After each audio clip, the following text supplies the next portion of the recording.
Hi! Hello everyone! Welcome, welcome. I am Spacey Bottletoe. Wow! I am a Gadgeteer Bat and a game developer. And today, we're doing game developer things. Yeah! Yeah, I figured I'd play a Super Mario RPG playlist, the SNES version, in celebration of the game's release today on this most Friday of Fridays. Yeah, congratulations to all Super Mario RPG fans. I am also one of them. I don't know yet if I'm gonna stream it on my channel or if I'm gonna play it in my own spare time. Because I got so many other things I want to play. But the game looks absolutely gorgeous and I can't wait to sink my bat teeth into it. Yes, I do know about timed hits. Yeah, I've heard it's so good, and I've heard like the new soundtrack is really good too. Hi, Spacey. How was your stream yesterday? Wish you all the best and here's to 12 months. Oh, Spacey56 Wiggle. Spacey56 Wiggle. Thank you so much, Rob, for 1 year. Thank you for your support. Yeah, yesterday was quite fun. I played Kirby Superstar for the first time and I quite enjoyed it. Like, you can tell that it's very experimental. I feel like the one after it, Dreamland 3, is definitely like a more polished and refined experience. But I had fun with Superstar. It's cool how it's kind of divided into like different mini games. Yeah. Oh my gosh, I have so many fond memories of playing like the SNES version of Super Mario RPG with my older brother. And I'm very glad that a whole new generation will get to experience that now. Alright, so, something very interesting and wonderful has happened since my last dev stream. The Cover Corporation, which are like the owners of like hololive and holostars, they announced a new program called Holo Indies, where they will work with fan game developers to like monetize their fan games and put them on Steam. Very awesome. I'm very excited. I'm very happy that they have given fan game developers such as us this level of support. Absolutely massive W. Like, you kind of compare that to the way that Nintendo kind of like regards fan games, where they try to like snuff them out and discourage them. Yeah, it covers the exact opposite, which is really awesome. And that's like one of the reasons that like I started this project to begin with, is because like I just love how like openly embracing they are of fan content. So suffice to say, I did send an application in, but regardless of whether or not we get accepted, the game will still remain free. I discussed it with the team, and we're all on board with that. I think if anything, maybe if we get accepted, we could do like paid DLC later down the road if the game turns out to be really popular. I'm thinking like something small is kind of like a gesture of gratitude, you know, like alternate character skins for Crony. And maybe like the council members too, because they don't have that many sprites, so alternate outfits for them would be a bit easier. Horse armor.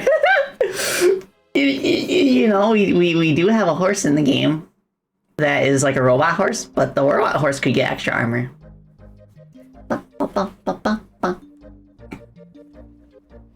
Oh yeah, that is true, Lancelot.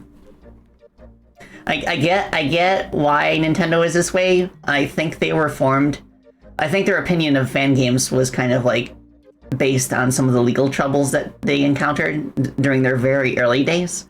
So I get why they're like this. I just think it's kind of disappointing, but you know, we do what we can. Hello, old school kid. And hello, Edge, Argo, Rob, and Double Cakes, Dark Moon, Board Fan. Hi. Alright, so I figured before anything else, I could dive into the Sands of Time stage, because the first mission is now done. And I pushed out a new build to our test team, like our internal testers, and got some very valuable feedback about it, so I can go over some of the things that I've been like polishing as well.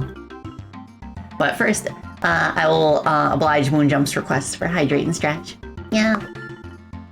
Ba, ba, ba, ba, ba.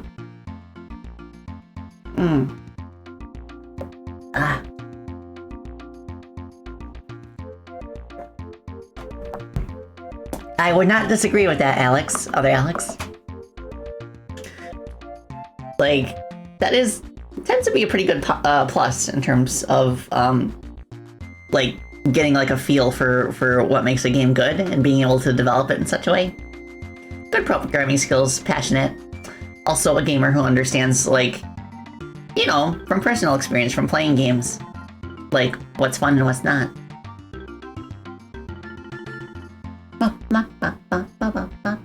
Okay, stretchy done. I'll pause music and then we shall get started.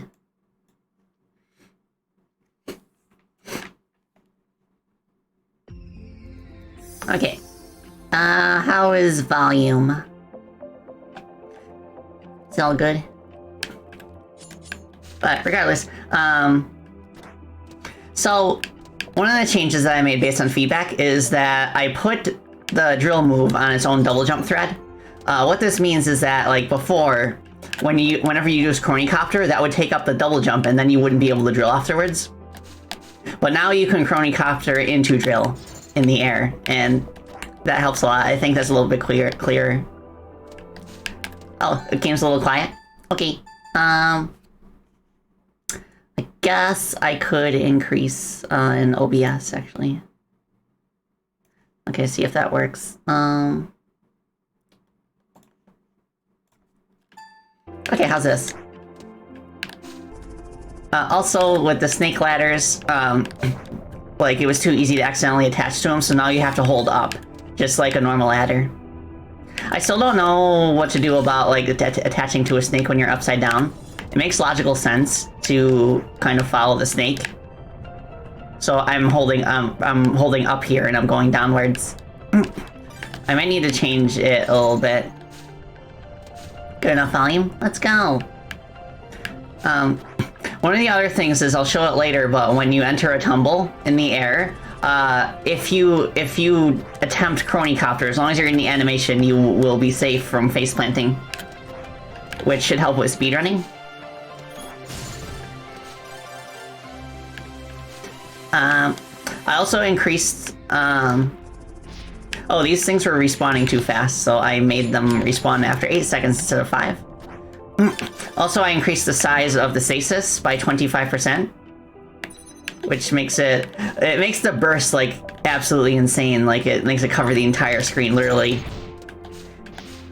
And it just makes it easier to line things up to where you can deflect projectiles.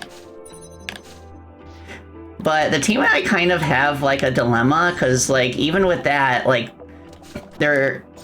we found among, like some of the testers that there was no real incentive to use stasis. Because it doesn't have, like, an immediate effect on Crony the way that haste does. Like a general speed buff, like what haste provides, is immediately very useful for a variety of situations. On top of that, haste also turns your air attack into this, like, spinny thing, and that is generally, like, very effective at reflecting projectiles on its own. And it basically does what stasis does in terms of reflection, but it just does it faster. So I feel like there needs to be, like, some other benefit to stasis to make it more enticing to use on a regular basis. Stased. Oh, hi, Alex! You can only use haste or stasis at once? Yeah, you can't use them both at once. I think that prevents stasis from being a little too overpowered, because otherwise you could stasis an enemy, which cripples their speed, and then you can haste and just, like, essentially do, like attack them 4 times as fast from their perspective. Okay, so this is the part where we can test the new faceplant feature. Like, normally you'd like fall down in a faceplant, but as long as you're in Chronicopter, you'll be safe. Nope. Oh, why didn't that work? Well, it should work. I'll have to look into that. Maybe I accidentally reverted the code. Something else I got comments about for this level in particular is that it's kind of hard to find your way around, which I was worried about. So I think maybe like the second half of the hourglass needs a unique like style of brick or something. Or there should be like some sort of visual landmark.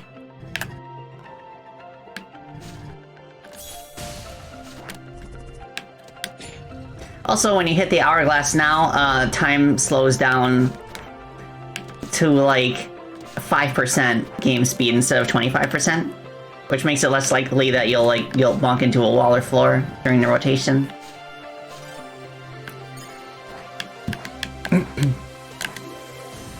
Hello, Dark Red. Hope you're doing well.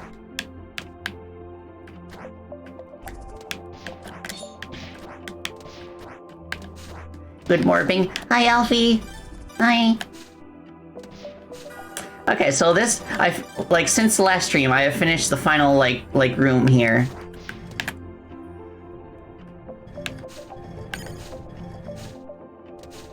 So basically there are 4 of those, like, things that you have to touch in order to open the final door. See, it's locked right now. And this clock in the background, there will be 4, like, panels on it that light up in the corners. That kind of give you an idea of which ones you've touched already. Rob Browner gifted a tier 1 sub to Alfie Faye. They have given 55 gift subs. Thank you for 55 gift subs. Thank you so much. Okay, there's one. You can reach 2 of them with each rotation. So after I get this one, then I will need to go back to the hourglass in the center. Whoops. I keep forgetting that we don't automatically attach anymore. I have to hold up. Something else I could try if that's too obtuse is I can make it so that if you're holding down, then you won't attach.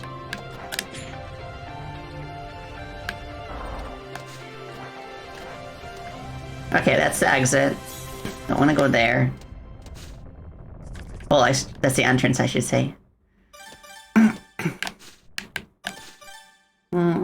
Add a little cutscene here for picking up the dagger, which is actually one of the other hololive VTubers.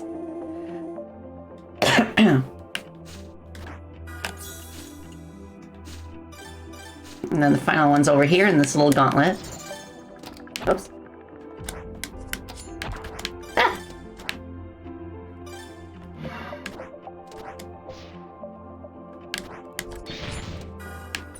Links.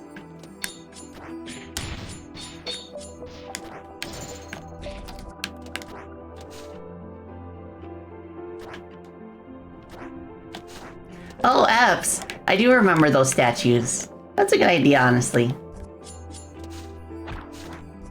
Okay, so as you see, all 4 panels on the clock are lit up, which means that the door is now open. And you can hear like the jingling of the golden gear outside. And there we have it.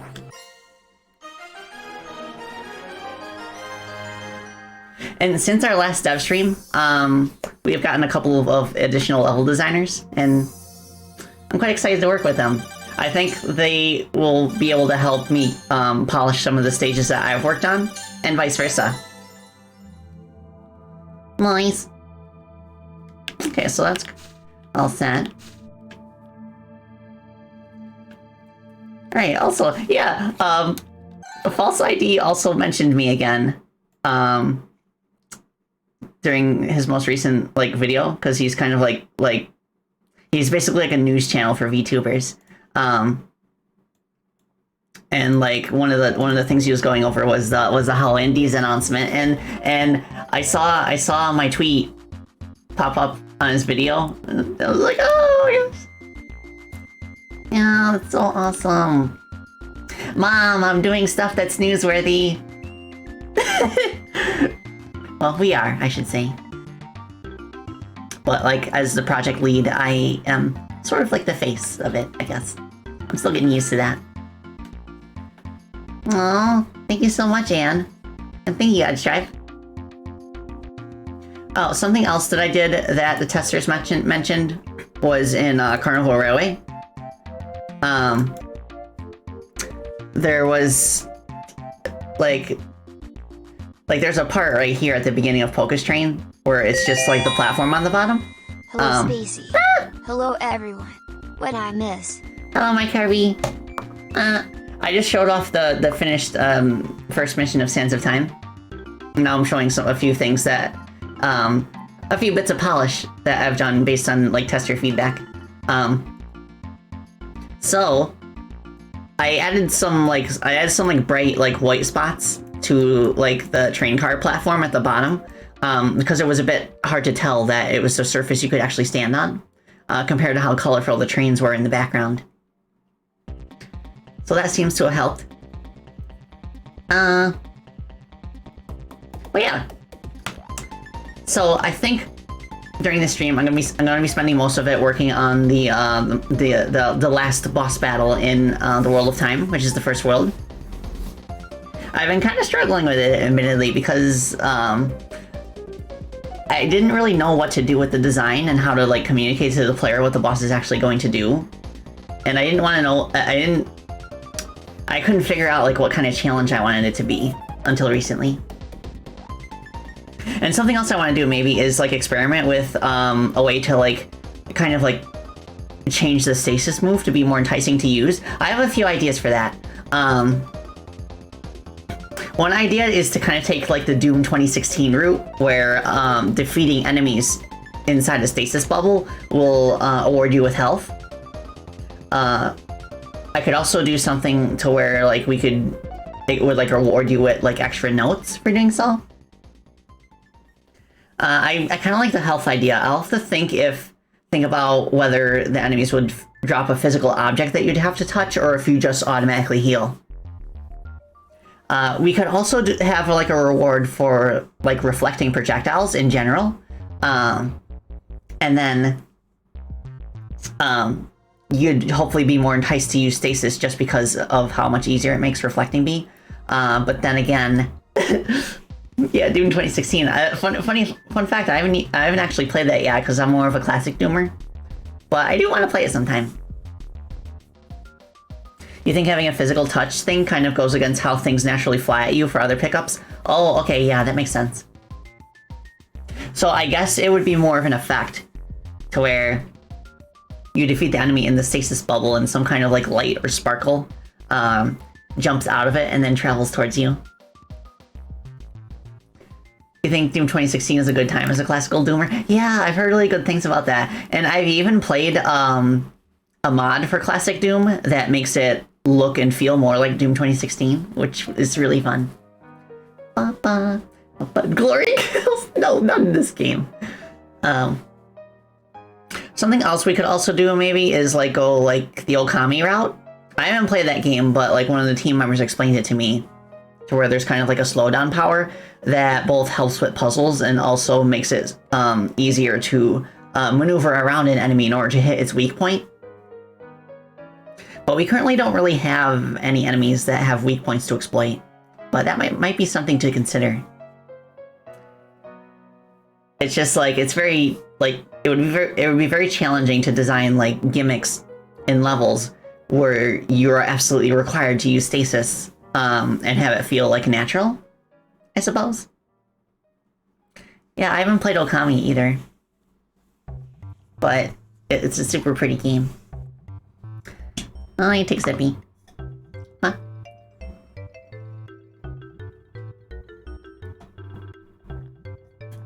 Oh my gosh. Alright, so for the boss,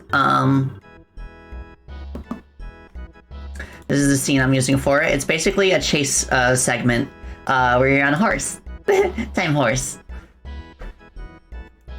And the way I have this set up is I have a script that will basically take a group of like enemies and check if they still exist. And if they don't, then it will enable another object. And I do that a few times to have like different groups of these drone enemies fly in before the boss fight.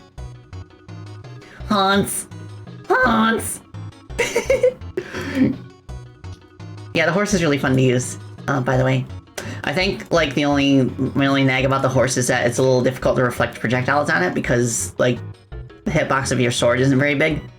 I could probably fix that right now in terms of the collision, but then I can like change the sprite later. Okay, so what I want to do, so I could like, I don't know, do this.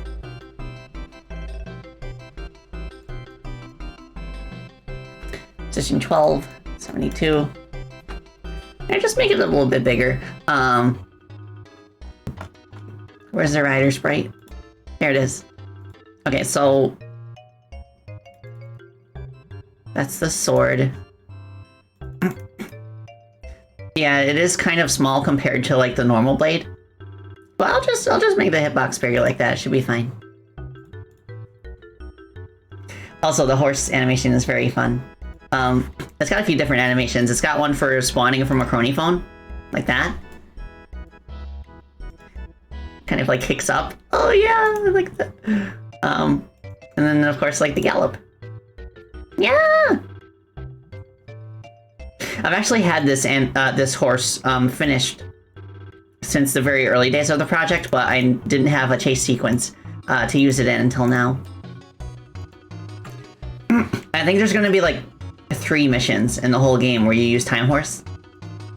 And maybe we could put like a stables in the World of Time hub where Time Horse is just hanging out, and then maybe you could like pet him or something. And then like Crony would make a comment like this feels like petting a washing machine. Because it's literally just a machine. Okay, more sippy.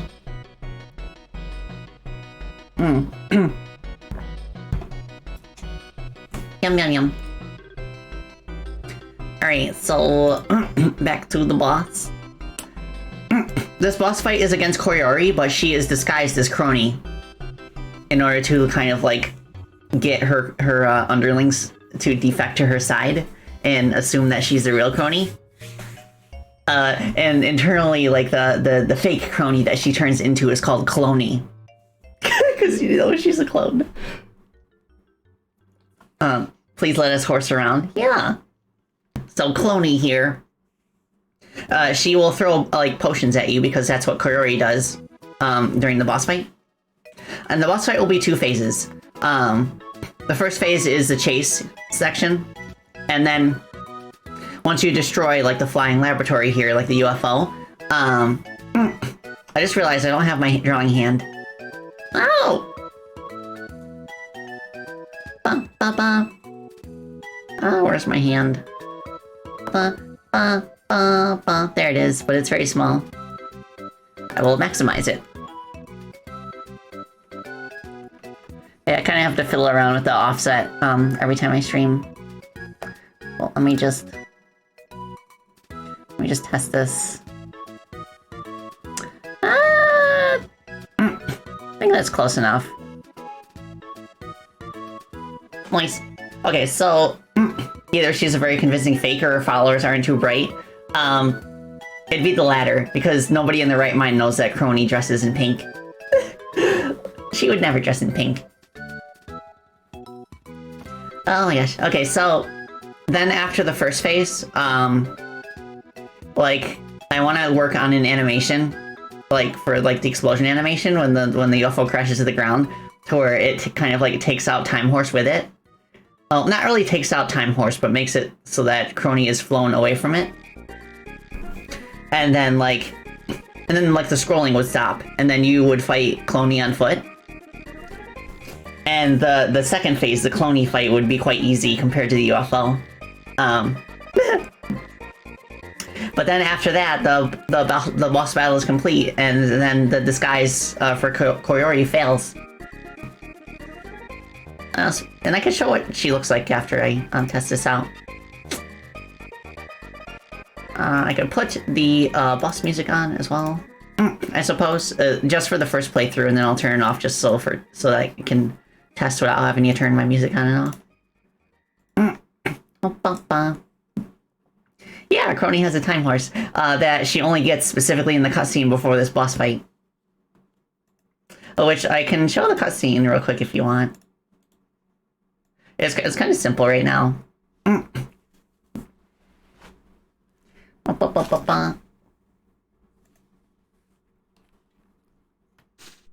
Is Time Horse a thing that exists? No, Time Horse was made specifically for this game. She has Time Mutt, IRL, if I recall.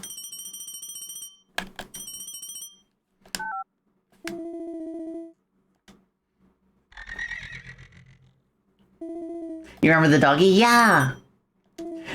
And Time does not have like a canonical appearance, so we decided to make Time into one of Sana's bread dogs. We'll follow you. Okay, and that's it. So now I will play the boss fight. The boss fight is beatable now. Like, I just recently, like, finished it, like, an hour before the stream.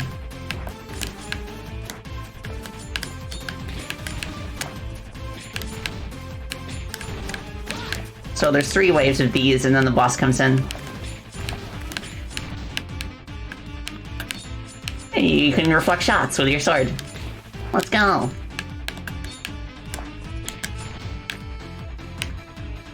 And then Koyori starts with this attack. And then a laser, I will think of a good sound effect for it later.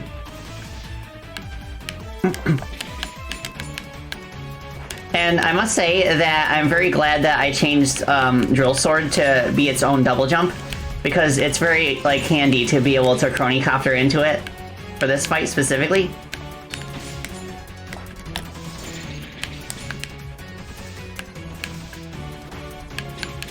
Yeah, Time Horse also, like actively moves to your position, so that it's a lot easier to, like, land on it after you're done attacking in the air. Whoops. Also gotta fix the camera, I'm not sure how to yet. With haste, you will swipe your sword fast enough that you can reflect all the lasers at once. Like that, that's so much fun! Oh my goodness. You can jump on this as a platform, but not on the main UFO. And hopefully, like, the difference in color is, like, enough to kind of convey that. Alright, that's the first phase. So, after that part, I'm imagining that it just kind of, like, moves, like really fast to the left. And then it kind of throws Crony off the horse. You get propelled forward a little bit. And then, like, you fight the second phase on the ground. Yeah. Yeah, I can't help myself with a multi-phase boss fight. Sometimes the best stuff is the obscure one. Yeah.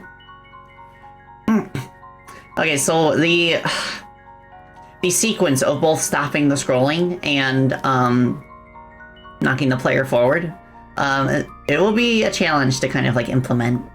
I'll do my best. You're okay health-wise? Oh, I'm so happy to hear that.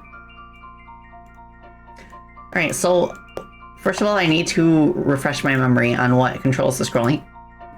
Okay, it's this animation. So I think what I will do is I will add like an array of things that are disabled when the first phase is done and the boss is like finished exploding. And that would have to include the scrolling background as well, which I believe is controlled by script as well. So I can just like have an array of scripts that will be disabled.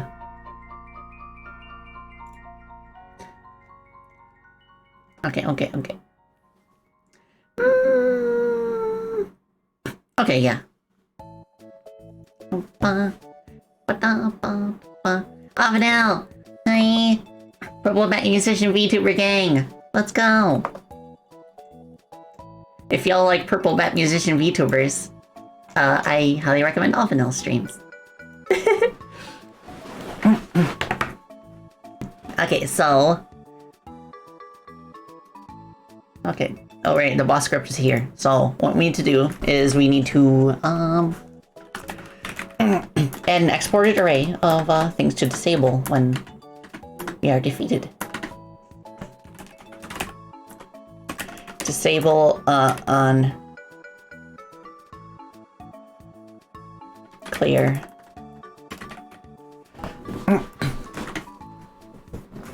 And we'll make it an array of no titties.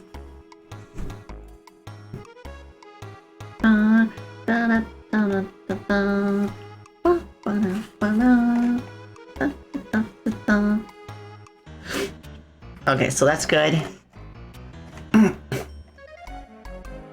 So I think at this point, oh my gosh.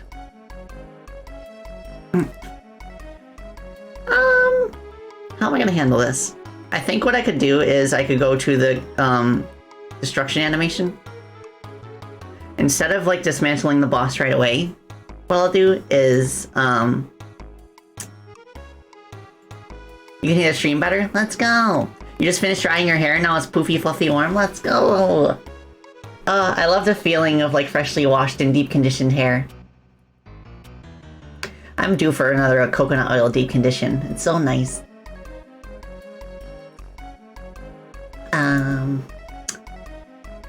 Okay, so yeah, right here, instead of dismantling the boss right away, what I can do is make it so that it kind of like propels itself to the left. And then kind of time it with where the player is, so that like the horse gets tripped over, and then Crony gets like ejected from it. So in that case, I would have to figure out a way to reference the player and their horse. So well, for now, what I'm going to do is I'm going to set velocity.x to... Do I have a conveyor belt object? Pretty sure I do.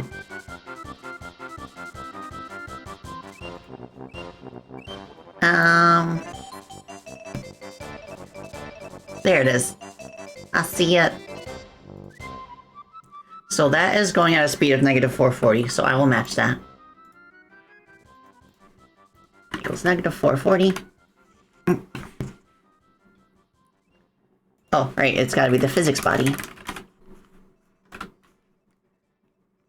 I'll add an export for that. KO slide speed.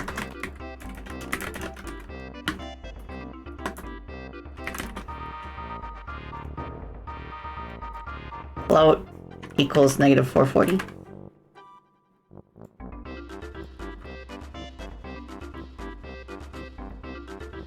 Okay, set this to KO slide speed. What are we doing with state timer?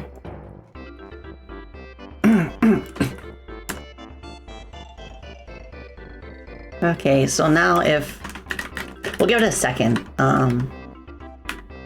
or maybe like half a second.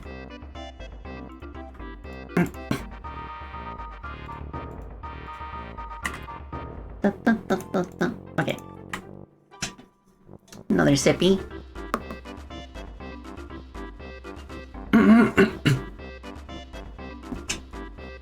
So now I think since Time Horse already exists in the scene when it starts, that will work to our advantage.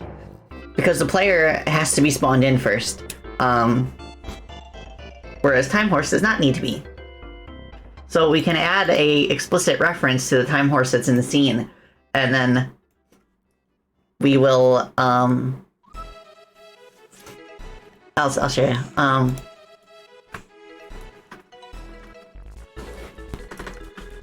Export var KO collide with, I'll make this a Node2D reference, and then during this sequence right here, we will check to see if we have an object that we want to collide with. And then we'll check if the boss's global position .x is lower than the object we want to collide with. Global position .x. And then we'll check if the object we want to collide with has a specific method that we can call, which should allow us to create a custom like tripping over state for the horse. We'll just call it eject. So KO collide with call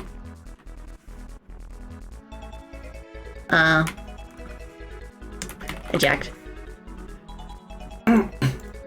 And hopefully that is all we need.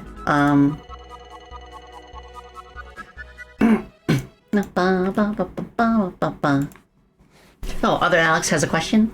If there's a team of developers on the programming side and a team of gamers who are testing the game on the other side, would that negatively affect the game design at the end of the development cycle? No. Because at the end of the day, we ultimately decide what changes we want to make based on player feedback. And that's why it's always helpful to have like a pretty a decently sized team of testers.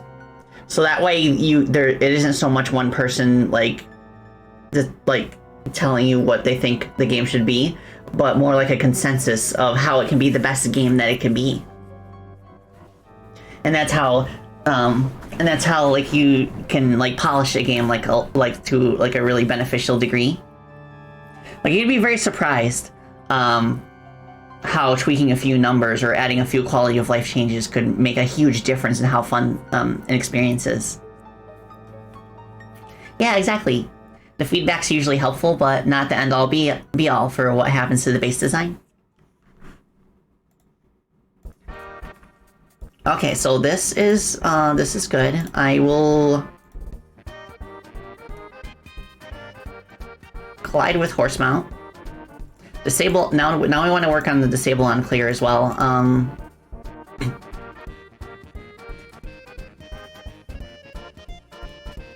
I love this part of the game, oh my gosh.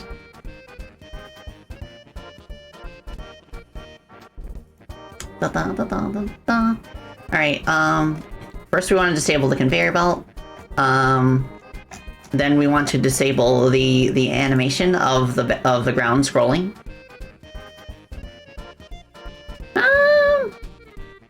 Okay. That should not be an array of node 2Ds, it should be an array of nodes. Hey, what?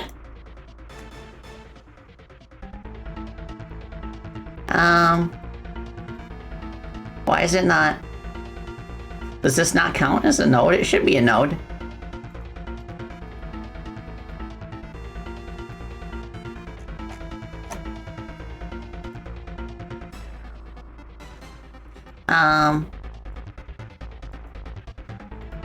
Let's try this again.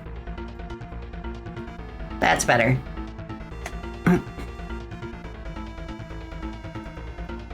So now, we'll add all of the background layers, and hopefully this is enough to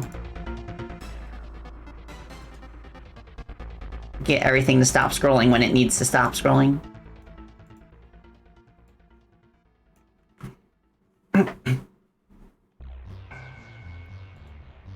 Oh, yeah, beta testing can be really fun.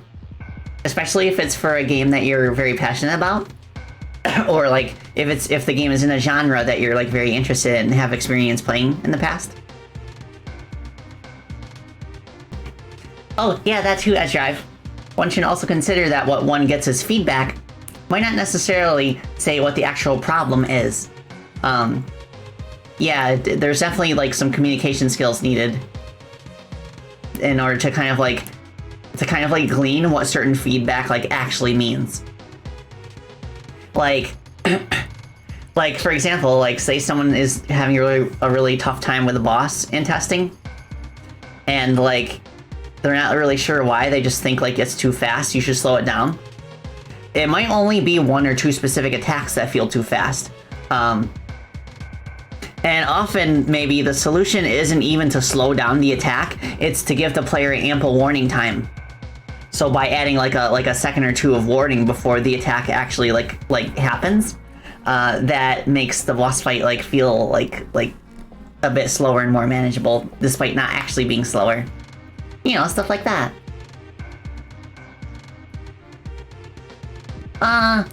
Yeah, that's so awesome, Alex. So you actual official testing for Bethesda and id Software. Live too far away now? Huh. That's really cool. I'm glad that you got to have that experience. Okay, so now we need to go to the horse. Hans. First I'm gonna save this. Go to Hans. So now here we want to add that eject function that we're calling. Function eject. So basically what we want to do is if the player is here,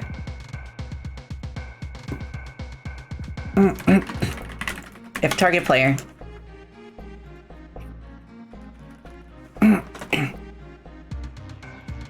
set animation, yeah, the jump animation is fine for now, I guess. So set velocity X. I guess we could set it to 400 for now. And then we set... Okay, where are we checking for players? Okay, default state. So we'll have a separate eject state.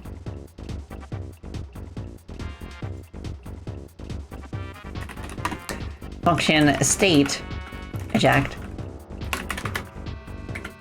And this will basically be the same as the default, but the horse is going to, like, continuously scroll to the left until it's off screen.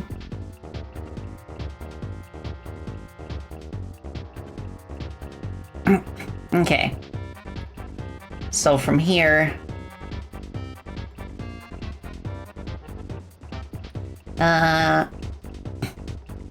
yeah, play default animation.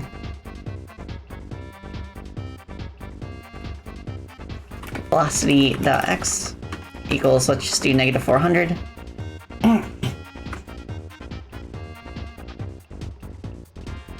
Oh, right, we need to actually change the state. State equals... state eject.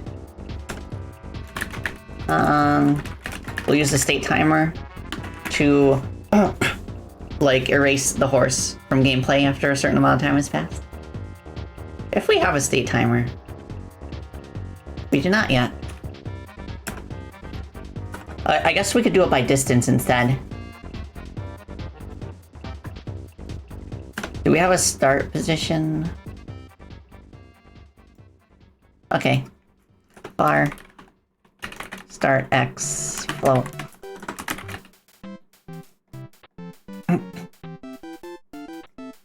Start X equals global position dot X.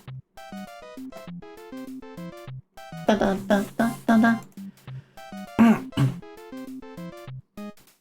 Yeah, other Alex, that's my assumption, is that Sonic Superstars had kind of a rushed development cycle, which is kind of a shame. That's a discussion way too long for this stream. Yeah! The Sonic discourse can be surprisingly, like, in-depth. Like that. So now, if our position is lower than start X, let's do, like, minus, I don't know, 800. Then we'll just, remove it from the game since we don't need it anymore. Oh, okay. Lower position X. This should work.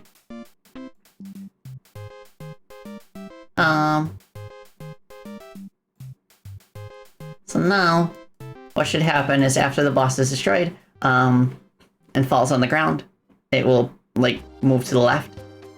And once it has moved past, the horse will eject the player if they're not currently on it.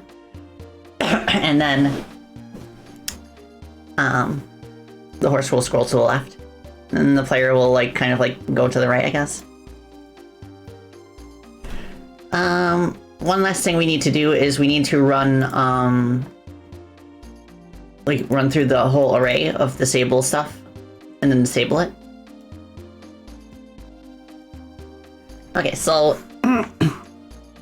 for I in disable on clear.length, no, size. Disable on clear dot change the process mode to disabled.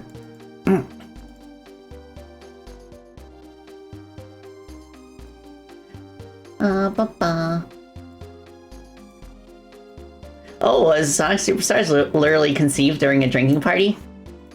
That's kind of interesting. So now what I also want to do is I want to, when we stop everything from scrolling, I want to check if there is a player, and if so, the player's X velocity should be added to. So it feels like from the player's perspective, they're retaining their velocity.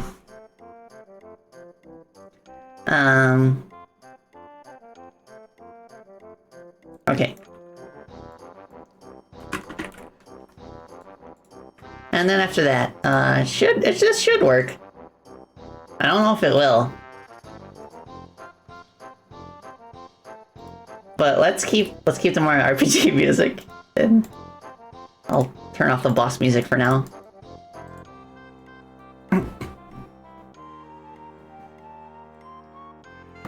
Little guy music. I know Mario's such a little guy in Mario RPG. And the cartridge, have you seen the cartridge art for the physical version on Switch? It's so funny. It's just Mario, like his 3D model. It's just a little guy.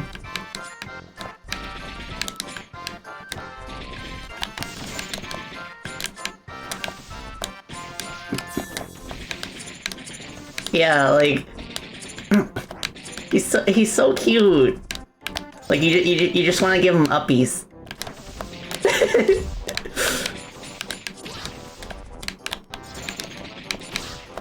And I like how Peach also kind of has that squat look, but Bowser looks mostly the same as he does in like the official games.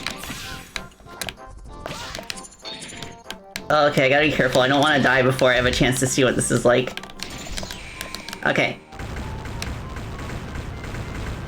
Scroll to the left, please. Well, the scrolling stops, so that works.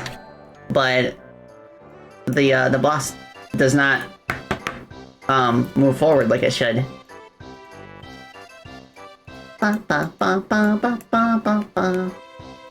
Okay, so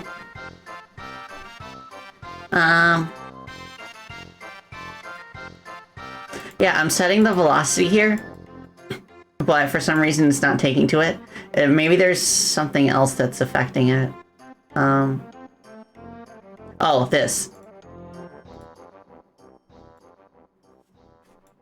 So we want to change this.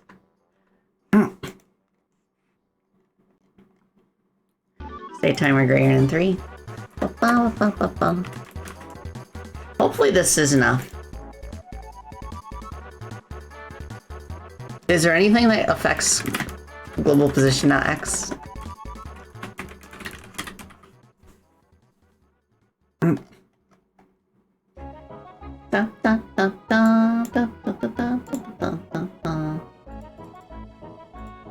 That's just default state.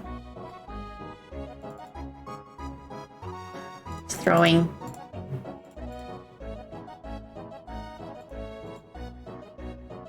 Okay.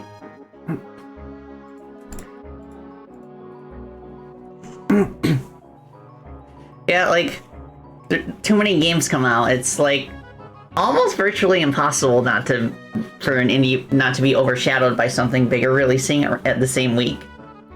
It happened with both of our like Freedom Planet releases. For Freedom Planet, it released at the same time as The Messenger. For Freedom Planet 2, it released at the same time as Splatoon 3. So hopefully, like, our publisher, like, will have like a good grasp on that sort of thing and know when to like time it to get the most eyeballs on it.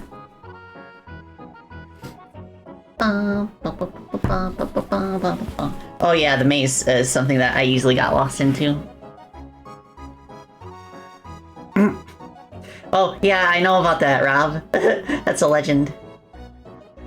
Yeah, it's like, it's okay, we got this. Releases at the same time as Grand Theft Auto 6. E.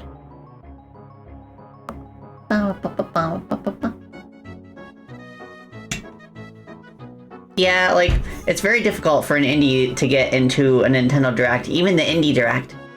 You have to have, like, connections. And apparently, our publisher, it's difficult even for them to get games on it. So, That kind of makes me sad, but we'll do our best.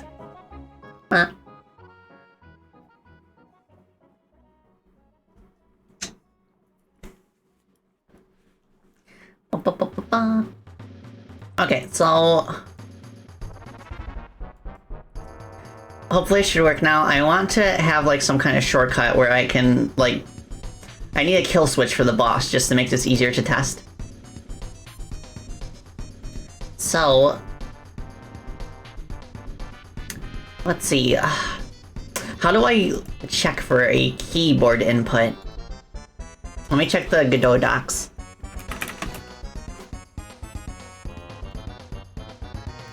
Okay, let's check for the input class. No, not the input class, input class.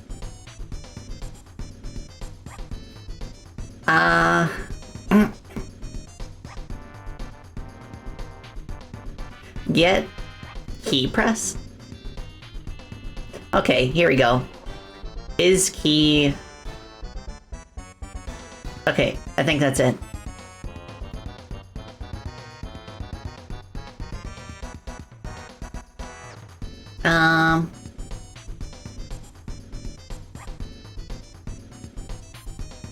Okay, I'll put it here. If input dot is key pressed, and then we need, let's do key, let's do 2, and then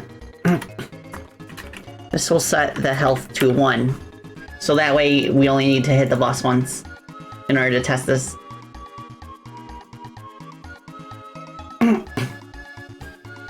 Freedom Planet 2 really deserves some love. Oh, I appreciate that, Blue Ninja. Thank you. Connections like my uncle works at Nintendo, yeah! Yeah, I'm building this in Godot 4. Specifically, the latest version, the latest stable release, which is 4.2, I think. It's either 4.2 or 4.0.2, I can't remember. Okay. I'm testing this again. So now when we press 2, and then hit the boss, then it should take us straight to the death animation. Oh, I forgot about the bell right out the beginning. Whoops. Well, at least it won't be as fast as slow as it normally would be. 4.2 is on beta right now? Okay, I getcha. Okay, there we go. Oh, I also gave myself 0 health. Whoops, I will need a different key for that then. Let's do key 3. I forgot that I had I had a debug key for setting my own health to 0. That is also done by pressing 2. Oh, yeah, you like the new death animation? I made it a little bit more fancy. Because, you know, a being as perfect as Crony needs a perfect death animation as well. Basically what was different about it is that, it makes it apparent that she's rewinding time in order to revive herself. It still doesn't move forward. Why not? McKirby99, thank you so much for the follow. I appreciate it.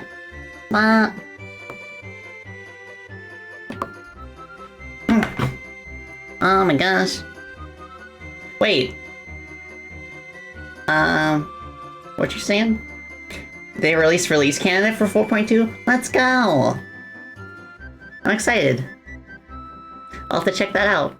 After the stream, of course.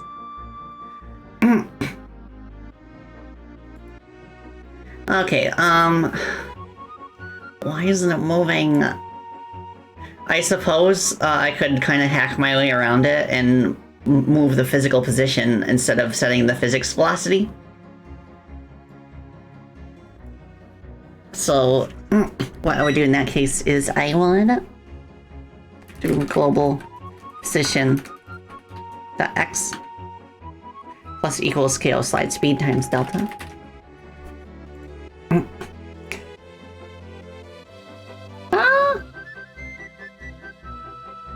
Oh, I spelled it wrong. So it should move forward now, I think.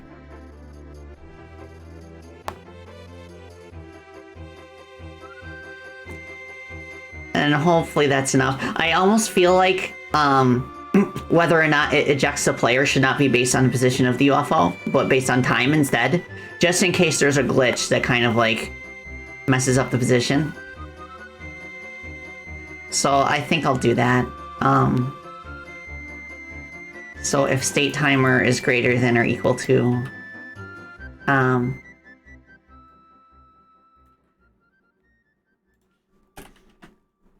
let's see.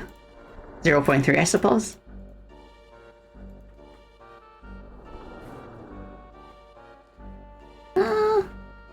Blender recently got a 4.0. Let's go. I like Blender. I really appreciate that it's open source. No release survives user configurations. Yeah. Yeah, like, Blender is very daunting for me personally. E. That's a weird E. E. That's better. The smug E. E. E. No, let me combine it with thinking too. E.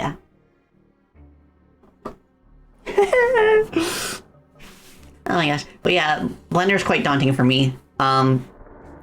Every time I start using it and start to get kind of familiar with it, I forget everything about it within a week. yeah, the E with Riz. So I think this should be it. This should be the one. Pixeloo. Hi. Hope you're doing well. Hey. Okay. Ow. I also don't know why some of them kind of loop around like that. It shouldn't be a thing. But then again, when is any bug an intentional thing? Okay, that's better. It still looks kind of finicky with the the explosion animation. Like, I feel like there's something that's still kind of like forcing the UFO to be in a specific position. But yeah, the ejection works. So now from here, I can make it so that there's more level ahead of the part that the player physically sees. And then maybe they could see like Cloney running past them so that they'd have to chase after him. You want to ride the pink Batmobile thingy? Yeah. Okay, so from here, let's build some more level. What we can do... Oh wait, no, I'm not in paint mode. There we go. So we could go like right here.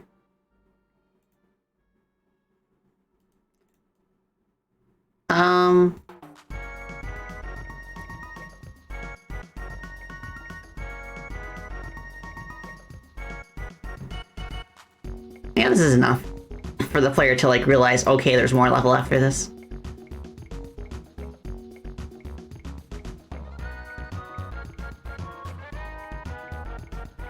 Ba, ba, ba, ba, ba, ba.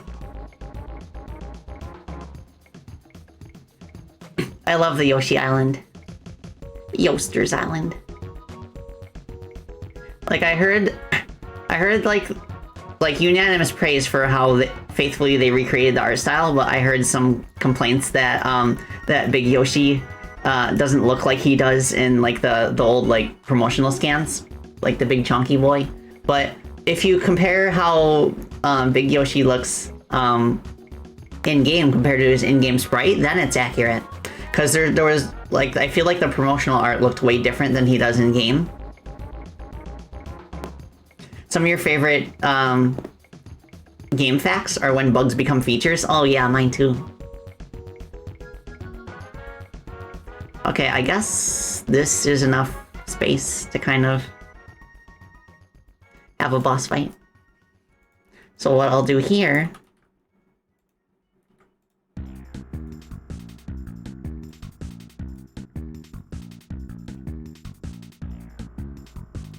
is I'll put a wall.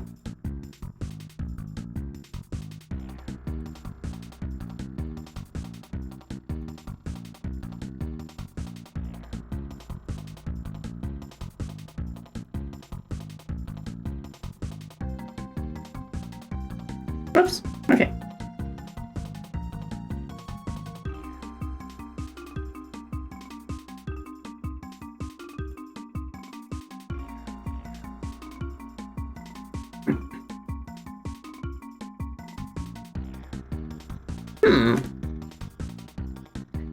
A little bit more decoration, I guess. Let's put a pillar here.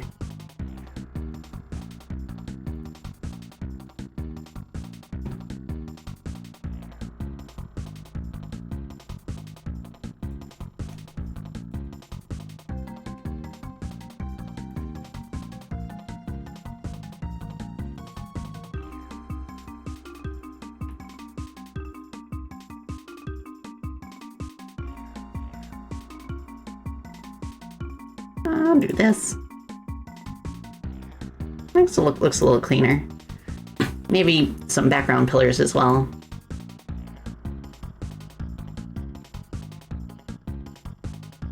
But do I have those set up correctly? Right.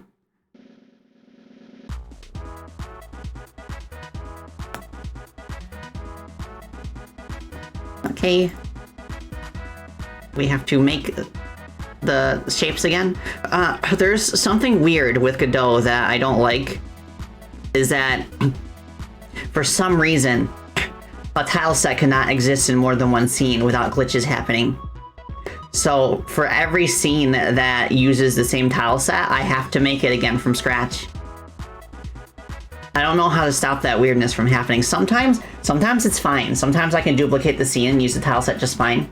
But other times, when I attempt to like export or something, the entire tile set goes completely blank. They mentioned something about it in the documentation where like by design, like it's not possible to like share tile sets between scenes or something. Probably because it's a resource that gets attached to the scene itself and loaded and unloaded with it. Yeah, probably. I do try exporting the tile set files as separate files, but it still doesn't work.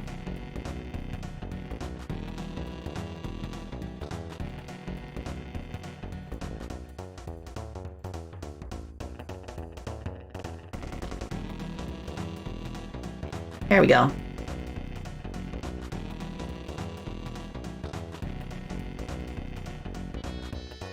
Like, I'm kind of hoping that I get to collaborate with someone on the team who's more familiar with Godot than I am, so they can kind of explain, like, little, like, quirks and idiosyncrasies like that.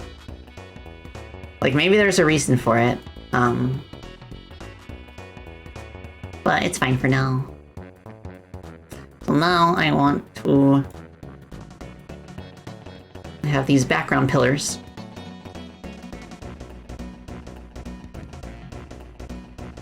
Let's put these 2 layers behind.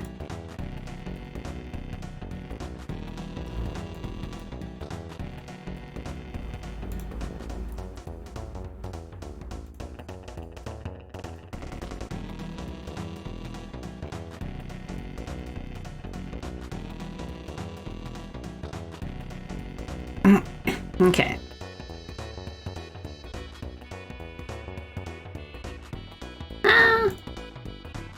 Well, let's go up here.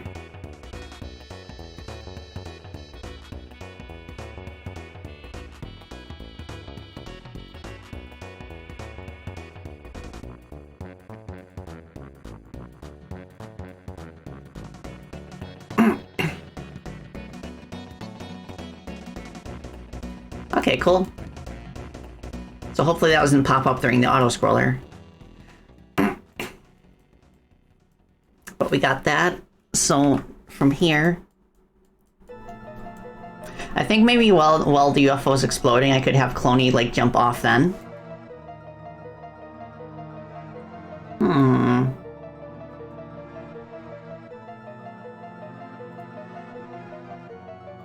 So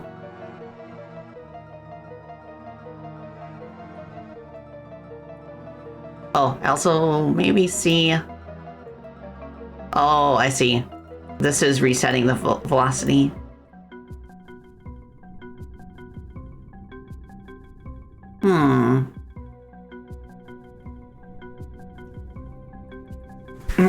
Looks pretty cool. You're just here to lurk, but you just wanted to point that out? Oh, thank you, Event Horizon. Yay.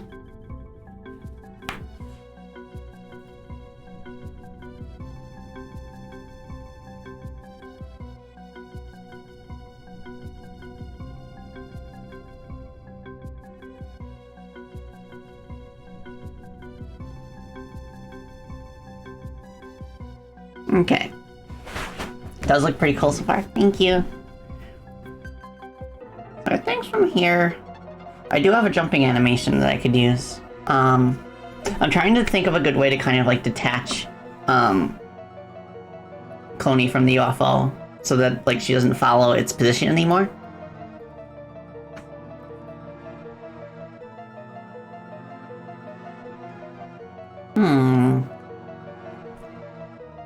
I guess it's not that big of a deal since we're only seeing her briefly as she jumps off. A path? That's a possibility.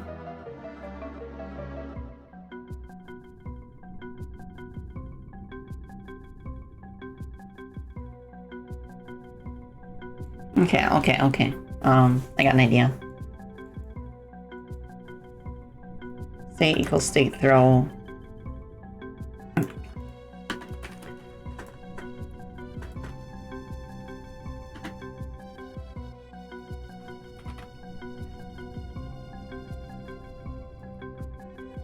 Okay, for now...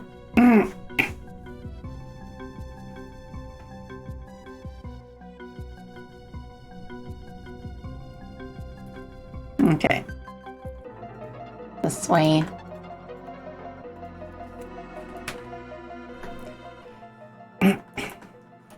So, Ryder jumps off. Oops.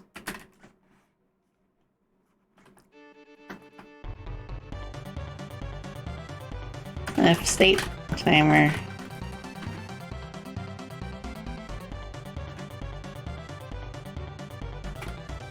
1.5.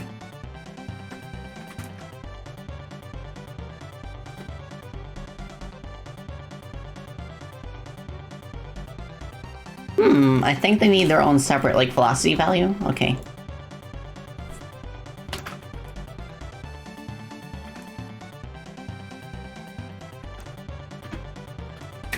Okay, I'll do this.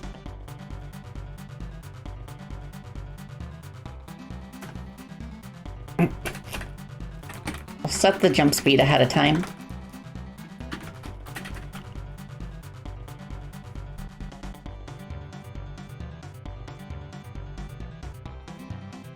Let's do like 400 and negative 400.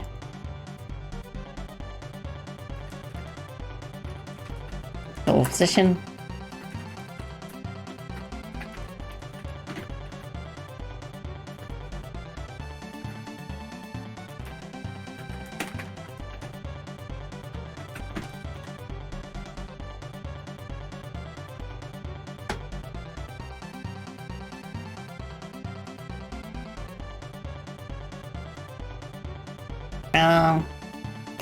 Rider jump speed that Y will add to it constantly.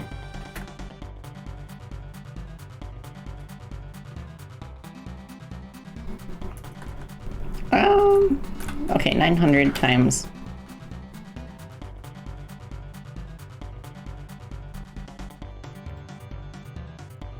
Okay, that should be enough to get the effect we want. I wish a good recovery for you, Elfie. I hope you feel better soon. Okay, that's good. So now what we want to do...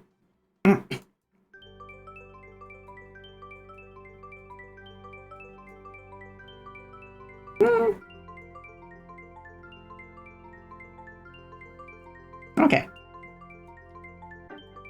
I'll worry about the second phase of the boss fight after I've got this nailed down.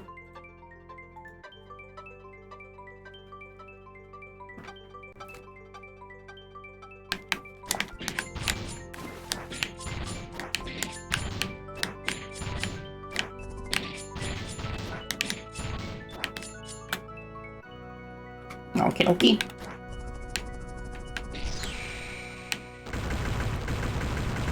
Okay, we do see the boss jump off. And here's the part where we would have the second phase of the encounter. Very nice. Now I'm gonna attach... I'm gonna see if attaching a camera hotspot to the terrain will help us move it up for the fight.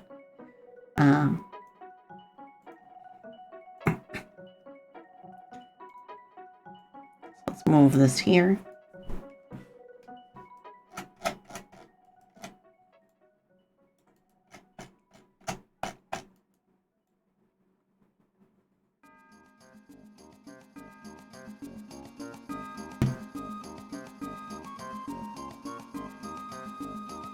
Na na na na na da, ba, na na na na na na da, da.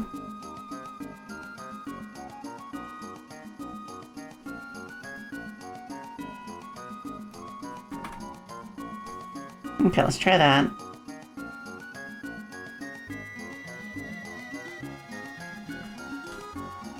Oh, I've never played Rondo of Blood, so I wouldn't know what that is. But I do want to try it someday.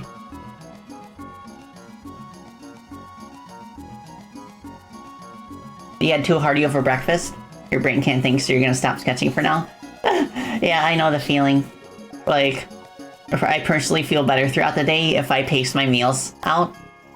Have like 3 or 4 smaller meals compared to like only 2 big ones. And especially if my bigger meals are the first ones in the day. Like I do my best to have a light dinner when possible.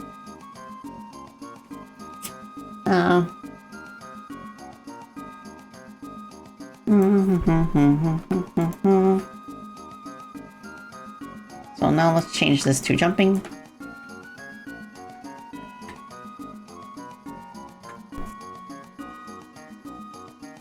I think from here...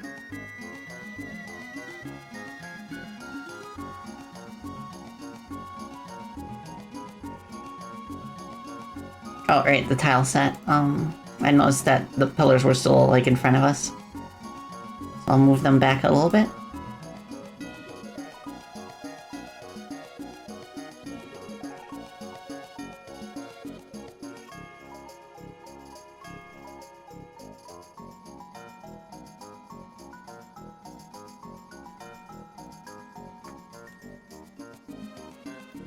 Cool.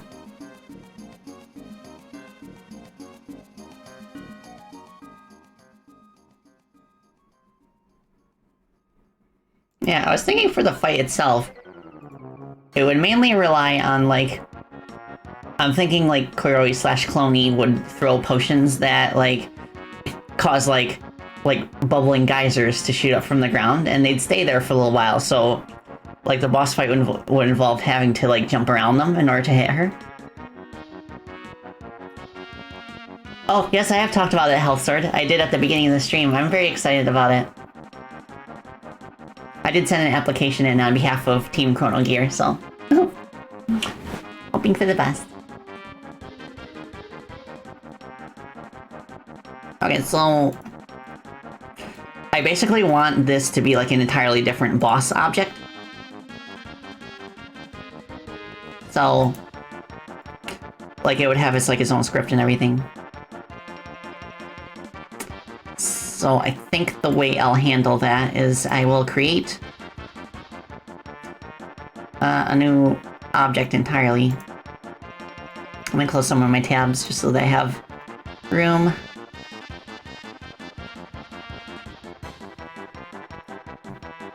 So what I want to do is I want to take Cloney here, create a new scene, which is would be a character body. Boss Cloney.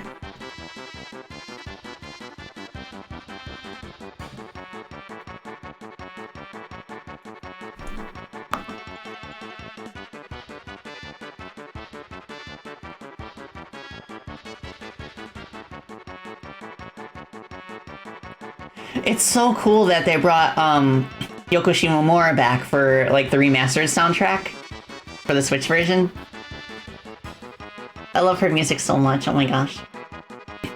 I need to study more of her work for Chrono Gear so that I can kind of like capture that kind of emotion. Like she's very good at like capturing like a wide variety of emotions.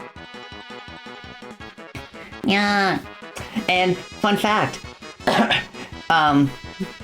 one of the hololive talents, known as Suisei, her most recent music video was a song composed by Yoko Shimomura. That's so awesome. Like the whole thing behind Suisei, like if you ever look up like her history, like how hard she had to fight, like she was the rare exception, being the one like VTuber that got into hololive without having to change her character. She went into it as the character that she had when she was still indie. And it was not easy. Ugh. But she's really cool. She's super sweet and strong, and like she has kind of like a shooting star motif, which I think is really cool. I'll have to ask my friend Zerx about the video that he showed me that kind of explains her history. It's very inspiring. Okay, so we want to add a collider. Alright, let's see if I can build an entire, like, second phase to this boss fight in one stream. I will be very happy if I can, because I've struggled with this fight for so long, and to finally have it, like, completable, even if it's in a rough state, would be, like, absolutely incredible. It means that we would get to move on, confidently to other worlds in the game. I personally am very excited to start working on the World of Space. I think I'll do that one next. Because it has a lot of really cool levels, and there are moments that, like, just showcase a lot of the different characters.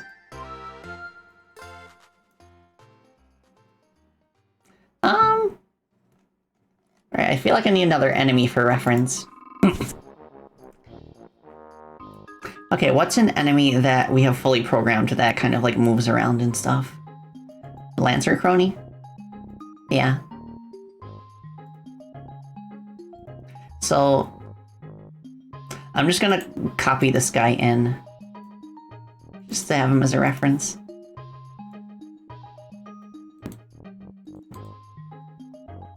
Okay, make local. Your stomach's taking off all your RAM? I tried. I hope you feel better soon. Do you have, like, Tums or Pepto or something like that? Just as a worst case, like, scenario. But otherwise, there are techniques that, like, Mama Spacey explained to me about how to, like, settle upset stomachs. I can't quite remember them, but I will get back to you. I'll ask her when she gets home from work tonight. Ba ba ba ba ba. The Keelux boss fight in the RPG remake? Okay, I gotta know. I haven't seen it yet, but, like, does it keep the pixel art?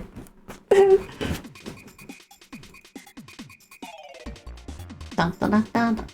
Okay, so what we got here is, collision layers, 2, 8, 1. I don't know what layer 11 is.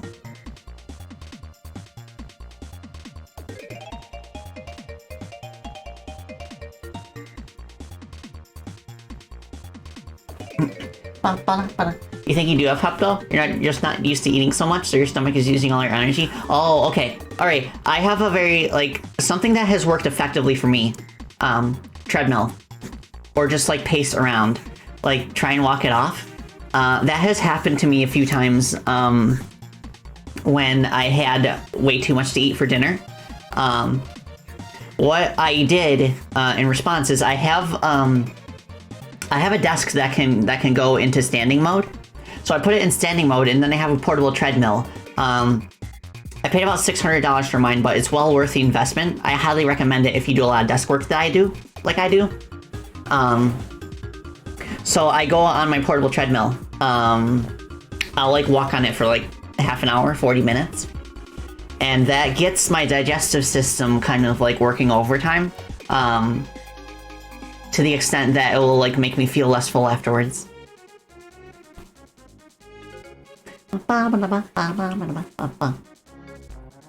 Ginger?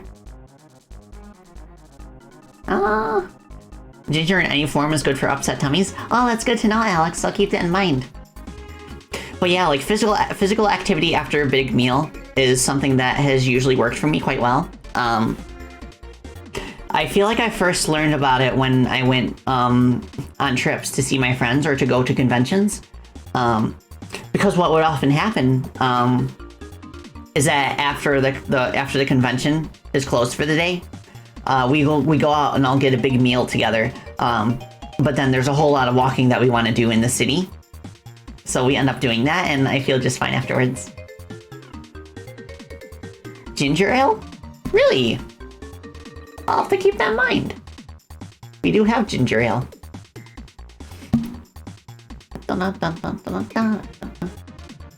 Okay, so I've got the collision layer set up. Now I need... Oh my gosh, I feel a sneeze coming on. Another valuable life hack is that if you feel that you're about to sneeze, pinch your nose. And it can help if the sneeze is not built up too much. The walking idea sounds real good. You might walk around in a bit. Yeah, go ahead. I hope it works. Like, even if you just, like, if you have a spot in your house where you can pace around in a circle, and then maybe, like, take your phone with you and listen to some music while you're doing it. Yeah. Or you can even, like, take your phone and, like continue to watch the stream on your phone. Or at least listen to it. Okay, we don't need a site, because she's a boss. We do need a hitbox. So I will import this over here. An attack box, I don't think so, because her attacks are projectile-based. Maybe a push box, I don't know. Audio, I think so, yeah.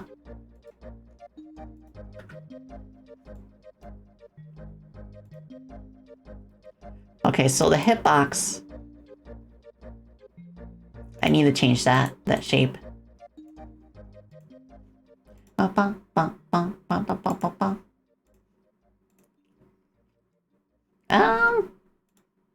Okay, this looks weird. I'm gonna move this up.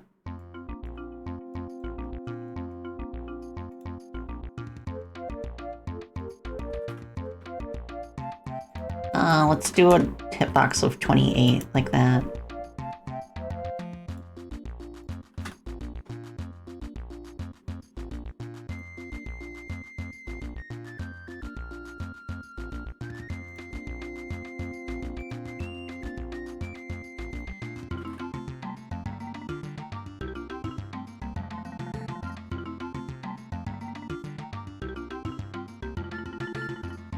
That should be fine. And then the push box, well, let's not do push box yet. So for hitbox, parent node, it's right here. And from here we create a script. I'll put it in the enemies folder. And then what we're gonna do is extend base object instead.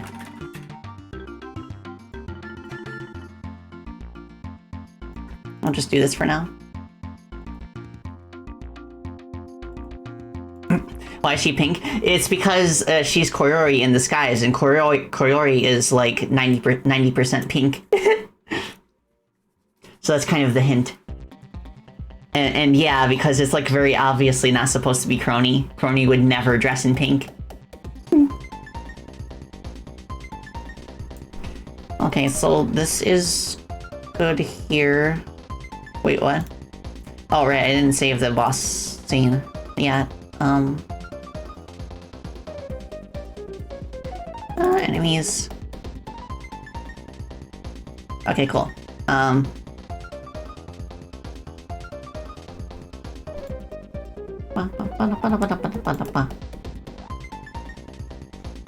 So from here, I'm gonna use another boss as a reference for this script. That way I have an idea of what, like, the sequence of variables we would need is.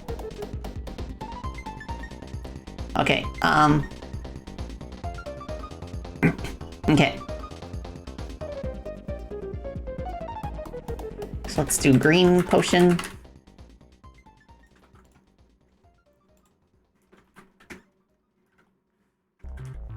Let's do red potion.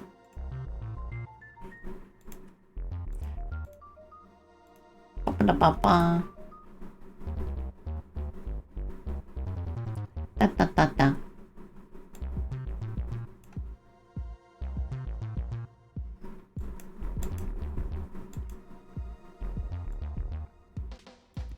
Why not? I'll migrate these ones over here too.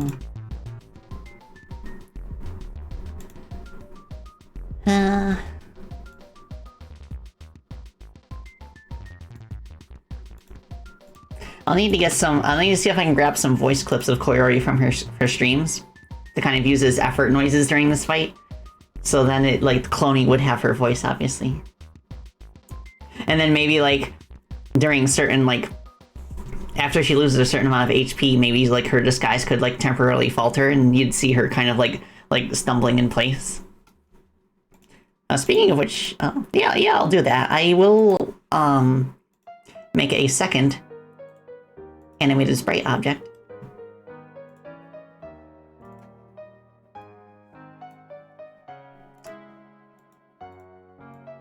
New sprite frames. What I'll do is I'll save this so that I can use it for cutscenes later.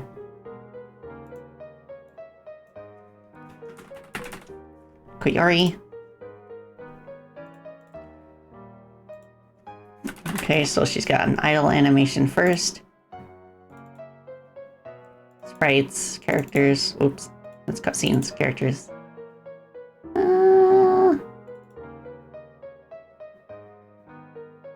Here we go. For some reason, this window in Godot does not show up in my stream.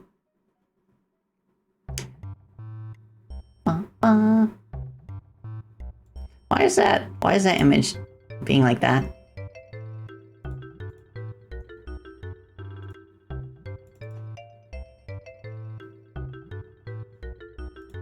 Okay, let's try that again. 9, 10.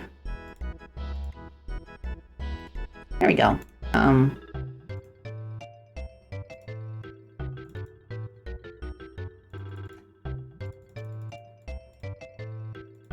Okay, she has a 10 frame.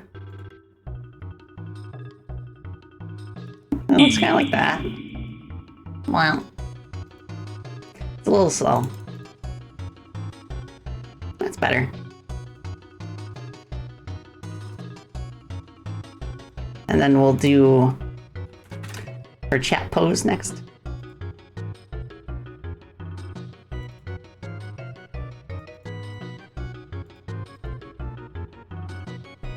Yeah, her chat pose is where she kind of has her hands in her trench coat. Typical scientist.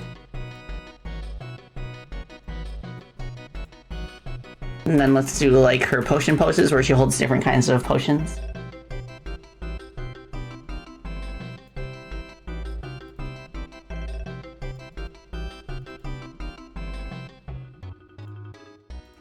There's one. Pose potion red. I'll call it. Pose potion green.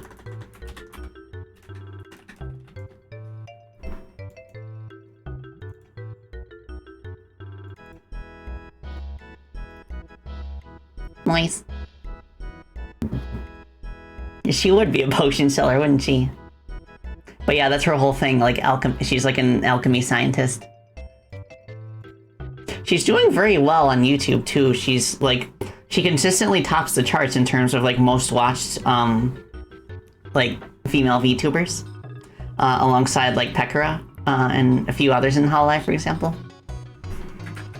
Pose, and then she's got one where she's holding a beaker.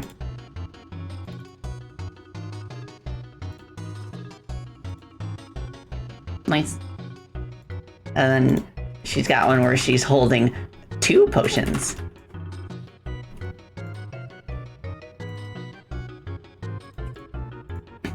I think eventually I will erase these bubbles that are baked into the Sprite and just have like a particle system that kind of like has them bubbling up.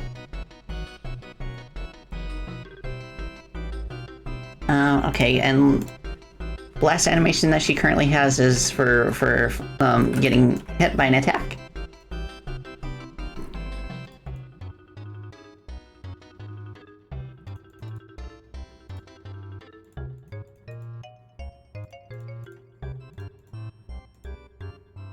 Okay, I want to duplicate this a few times.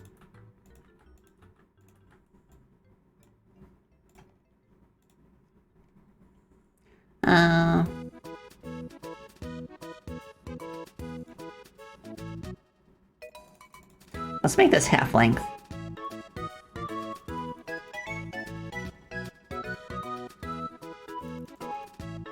We'll try speed 10.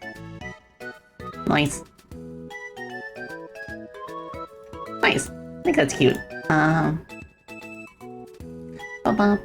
She also has like a pose that's like more neutral based on her like normal idol.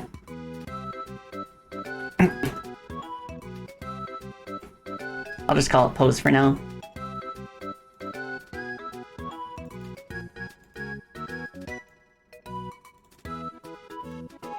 Yeah, so this was the base sprite pretty much.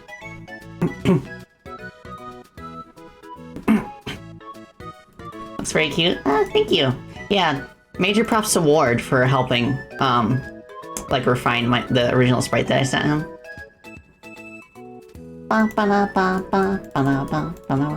So basically what will happen is that this sprite will be hidden at first. But then after a certain damage thresholds, there'll be like a puff of smoke, and then you'll see her like flinching. And then before she like kind of like throws a beaker down on the ground in front of her and transforms back into Cloney. So, with that in mind, I also need to, Oh. Why is this facing to the... It should be facing to the right, okay.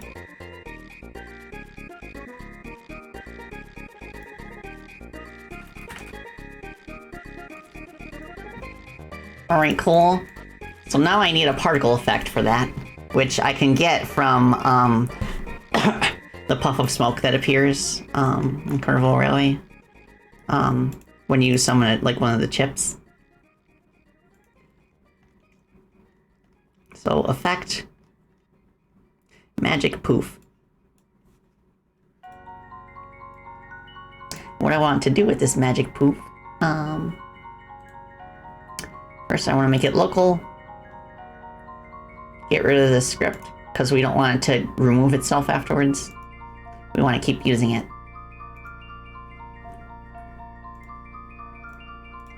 So it kind of like looks like that. Yeah, I think that's a good effect for when she transforms back into Koyori. Boom! I do want to change the color.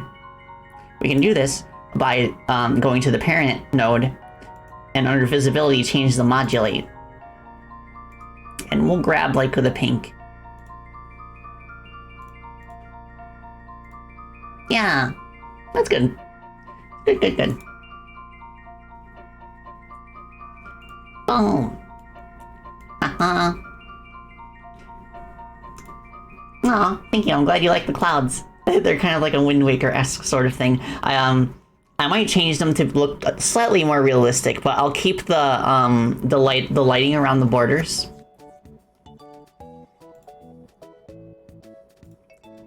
Boom. Boom. Boom.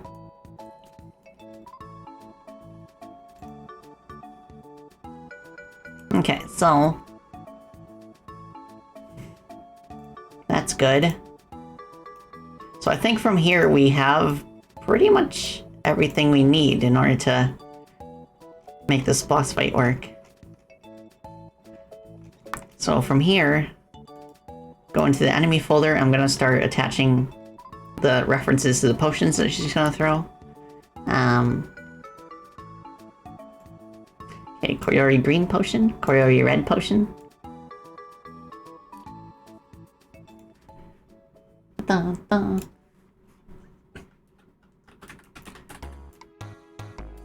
Boss name is Cloney. Dun, dun, dun, dun. Ba-da-ba, ba-da-ba, ba-ba. I think this boss fight will work a little bit differently than most enemies, to where, like, kind of similar to like a Freedom Planet 2 boss, where past a certain damage threshold, like the boss will gain a moment of like invulnerability, so that's not like over with like almost instantly.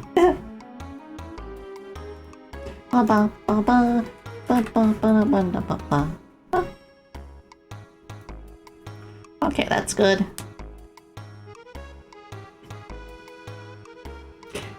Funny how this is the opposite of a normal convention. Usually the fake or alter ego of a character is dark colored, but she's bright pink instead. Yeah, because like Crony herself is like the dark themed character.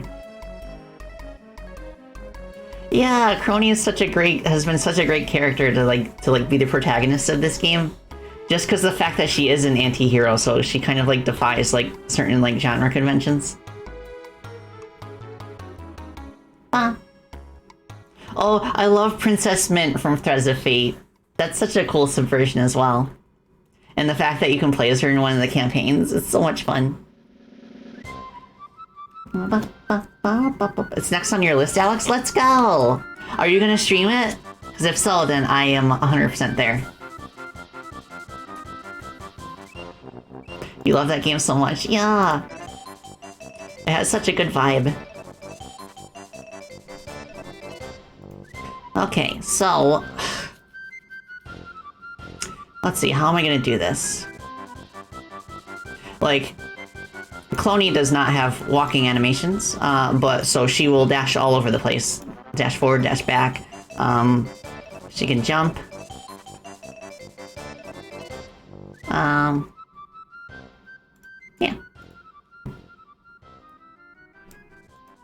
You don't know if you would since your computer explodes with emulators, but if you do, you let me know. Thank you. Thank you, Alex. So from here...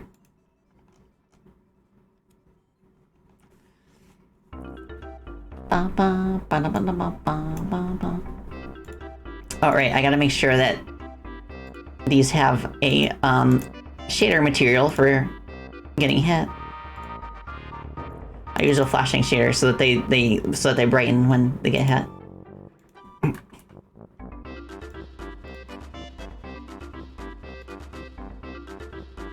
Ba ba ba ba ba da ba. Cloney.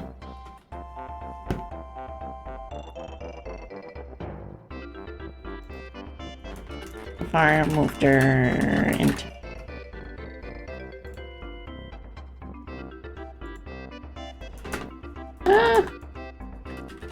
State default.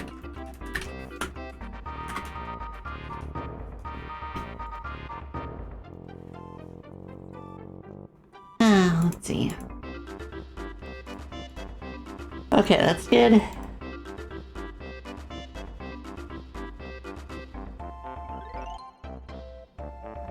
Oh, right, we don't want this boss to respawn either. So I think...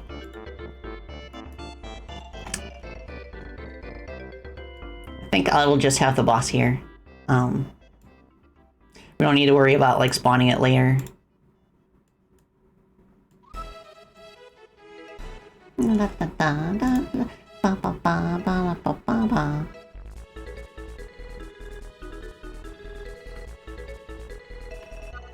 Cool.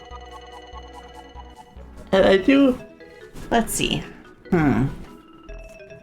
See, there was an attack that she used in the UFO fight where kind of like a big like anvil drops down. I could change that to be like the column of like liquid that kind of like sprouts up. Or I could just make like a unique behavior for it, I don't know. I will go over to let's see. Yeah, I'm gonna go over to my drawing program.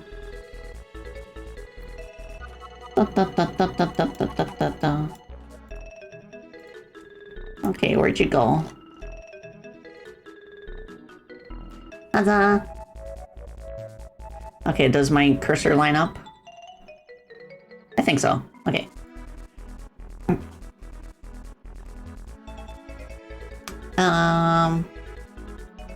Here, let me open up enemies. Is it?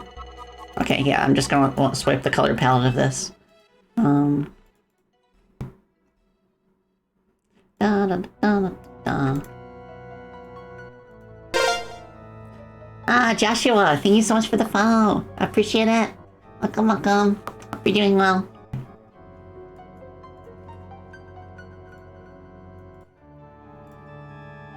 So I think we could probably just get away with making a sphere, like a bubble, and just making it kind of like bubble upwards.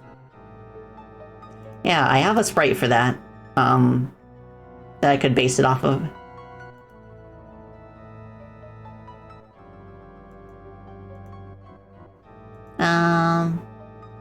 Okay, where did I put it? There you go. This bubble.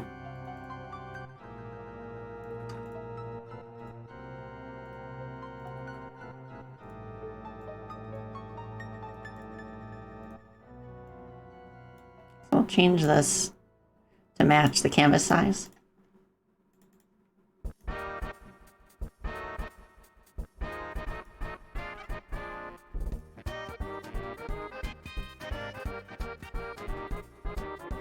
Nice.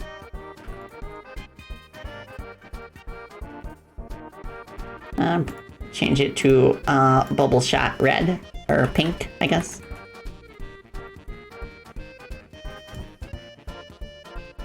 Okay, cool. So now we can import that. Dun, dun, dun, dun, dun, dun, dun. Yeah, I'll make a separate object for this first. So, what kind of object? Okay, first of all, where's the anvil? I do have anvil as a character body 2D, so...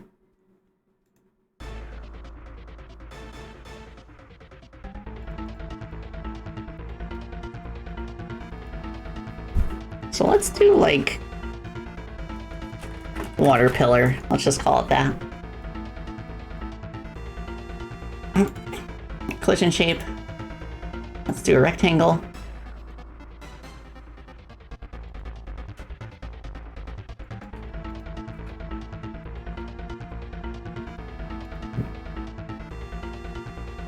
I'll zoom in a little bit.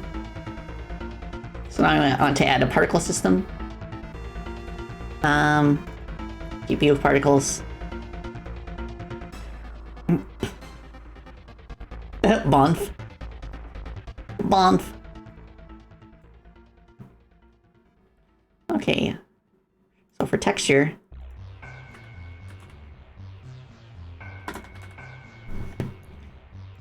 let's do that. Okay, looking good. Particle process. We want it to shoot upwards. I'm going to give it an initial velocity.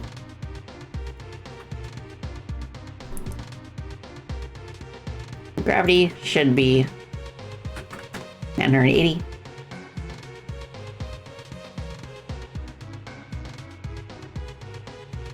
There we go.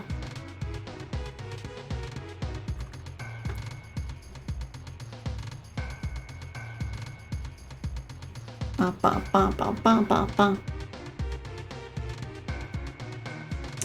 I kind of want collision on this.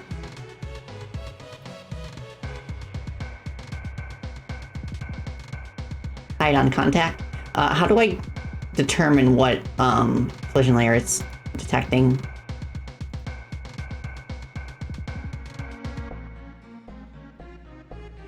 I'll figure it out later. For now I want to play with the scale.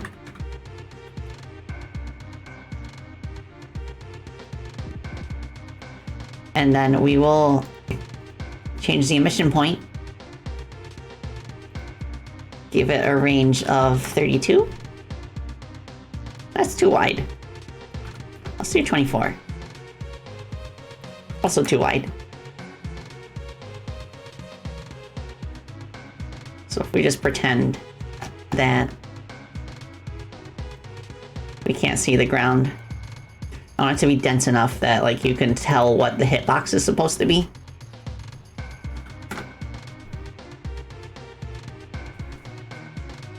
Nice.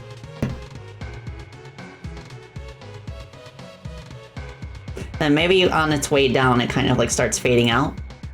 So I'll try adding a color ramp.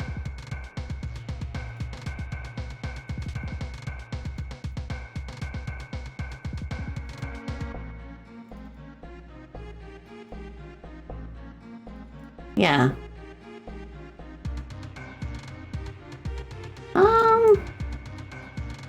I feel like the duration needs to be a bit smaller. There we go.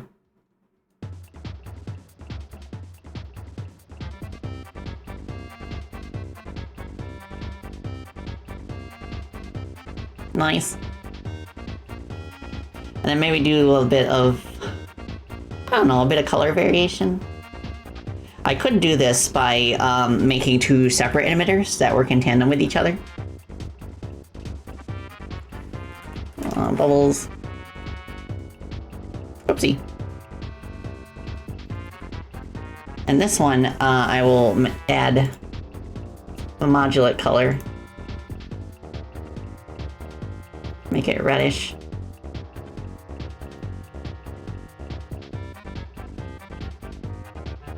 Something like that. That way it can be seen more easily against a dark background.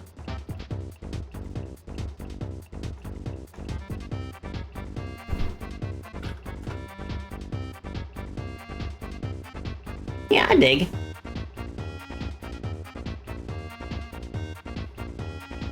And there'd be a certain duration for after which it stops emitting. So that way you can tell when it will no longer hurt you. I think we could actually use a particle effect script for this, which already handles removing the object after a certain amount of time has passed. So the duration of it would be, I'd say, let's do 3 seconds. Now I can make this one shot. But if I do it like this, where it, like the script handles when it's removed, then it will abruptly disappear, which I don't want. So I guess we could do a 3-second lifetime and just make it so that it turns transparent way before the lifetime is over. So 16 multiplied by 3.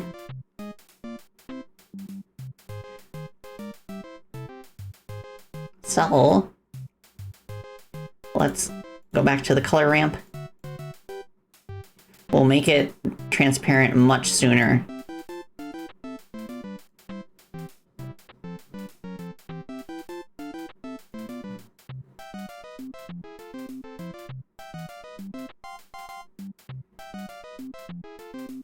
Cool. Alright, so now we will turn on one shot, wait for it to end, and then turn on emissions again to see how that feels.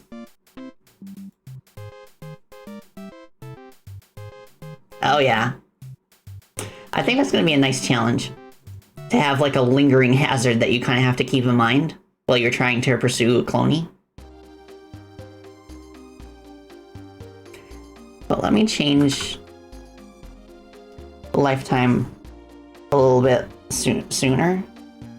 Let's do 2.5 seconds. So that way it has time for all the particles to dissipate.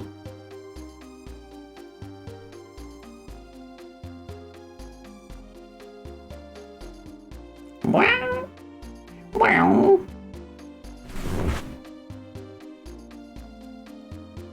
And I imagine maybe there could be, let me try adding like a really like flat elongated bubble on the ground just to kind of like resemble like a puddle.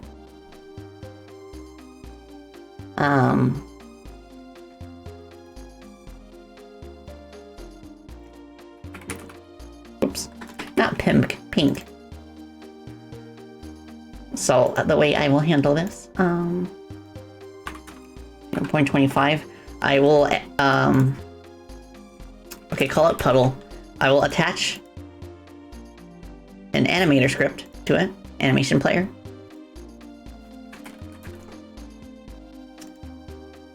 And I will make it start like smaller, but then have it kind of like grow as like the liquid like spreads across the ground.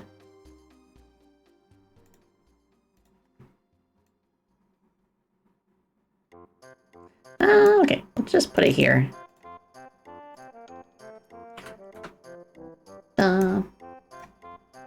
Yeah, so it just kind of does that. Wow. Maybe make it a bit thicker. Like, you won't see the bottom part because the ground will be obscuring it.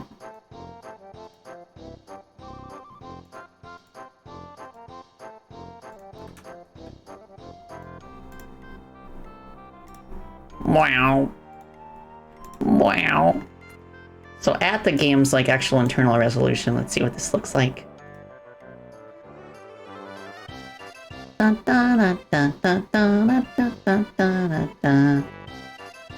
So from here, I like it. Let's go. Working on particle systems on stream is quite fun. So from here, I have a script for just adding an attack hitbox to something, so I will grab that from a different object that also damages the player.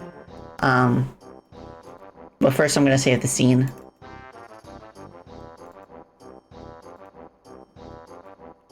Effect.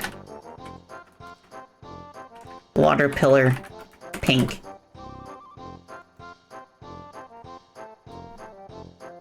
So, let's go to a different effect.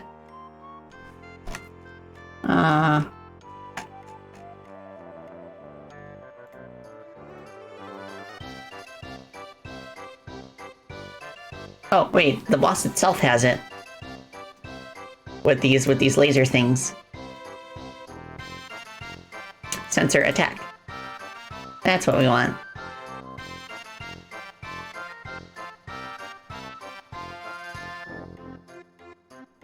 So here, yeah, so I can like with these variables over here, I can set what the damage is. I can set the how far it throws the player, if at all. I can set how long the hitbox lasts, and then like things like hit stun and iframes.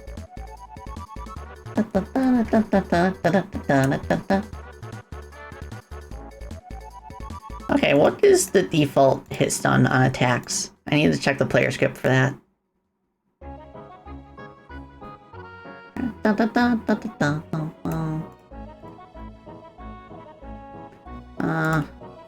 On hit.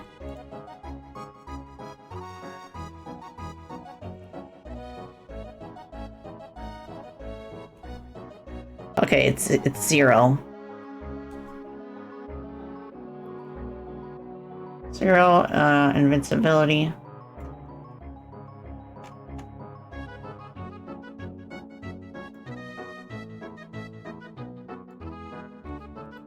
Vulnerability 0.5.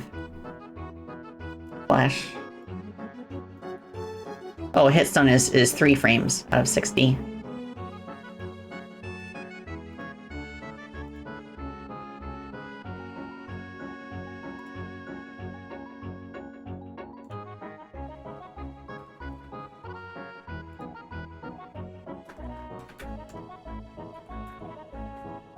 Okay, that's better.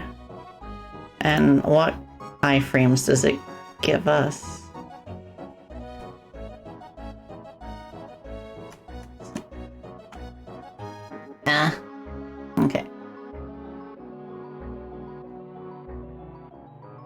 Okay, looking for explosion script.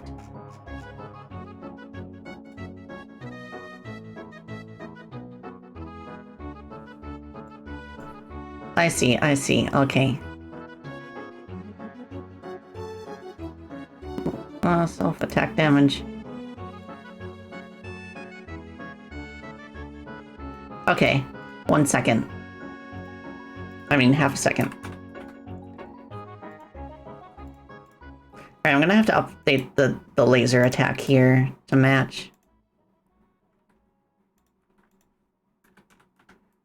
Because there were instances where I got hit 2 times in order, so. That should fix that. Yummy! Hi! Hope you're doing well. So happy with the raid yesterday too, but now it's your time to relax here. Let's go! I am glad that you took good care of my underwings. Well, thank you. Psychedelic, Jotan! Welcome! Hope you're doing well. I am Spacey Batotelli. I'm a Gadgeteer Bat and the game developer, and I am working on a boss battle right now. Specifically the second phase of it. Where the boss, there was like potions on the ground that like erupt in like these like fizzly soda things, I don't know. Well, I got the particles in. They kind of look like that. Wow. Whoops. Why is it frame rate? Okay. So water pillar, that's fine. But we want the duration to like last, so I'll make it 2.5. Oh, Darkman, thank you for hydrate and stretch. Alright, I'll take Sippy and Stretchy. Yeah, the Sippy Stretchy head pack combo.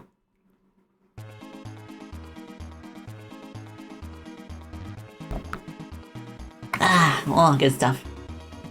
Alright, stretch.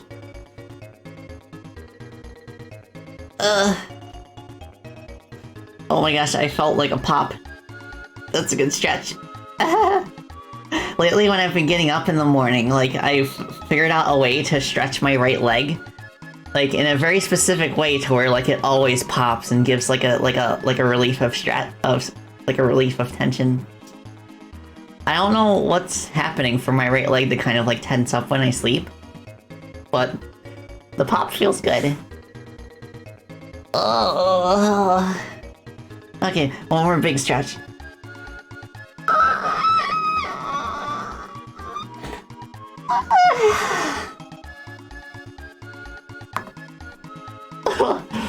Oh, one of your toes is that super loud? Oh my goodness. You take better care of yourself than a lot of streamers you know. Oh, thank you so much, Yomi. Yeah, when you get to my age, you kind of like, I'm at the age where like I don't feel old yet, but I feel like I have like a pretty good grasp on what my limits are and what I specifically need in order to get through the day. Thank you for showcasing Gravity Circuit. You won't be playing it yourself and gifting the game to your friend. Oh, well, I appreciate that, Joker. Thank you so much. I'm glad that my Gravity Circuit playthrough was informative. Yeah, self-care is so important. Okay, so now that this is done, let me see.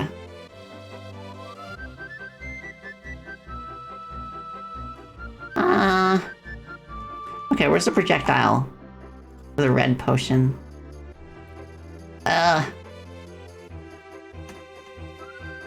Okay, here we go. Well, let's name this, I don't know, geyser potion.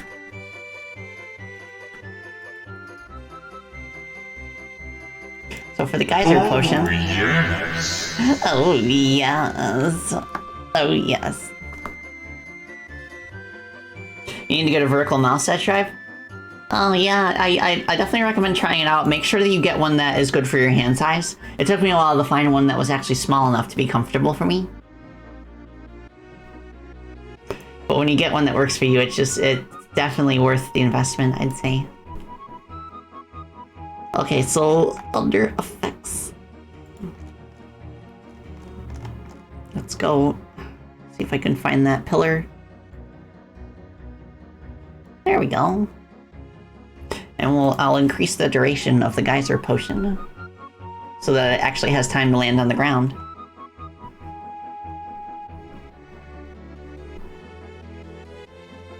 Nice. Okay.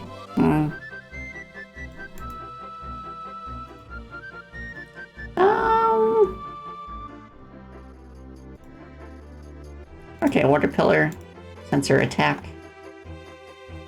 Let's do enemy for this. So that way, Cloney does not damage herself with her own attack. So from here...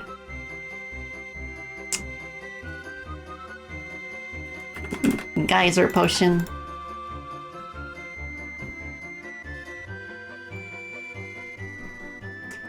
Alright, so... Default state, I think, would be where the boss picks what attack it's going to use next. So I'll make a couple of like dummy placeholder states. One for dashing, one for throwing.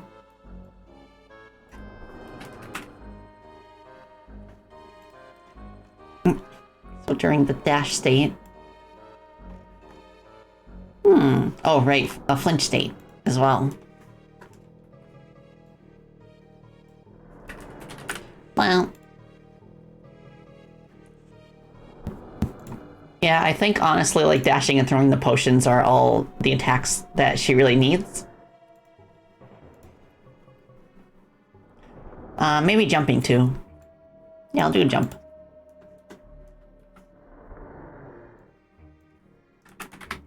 Maybe she could do a jump and then have like a jump throw animation where she kind of like throws the potion downwards.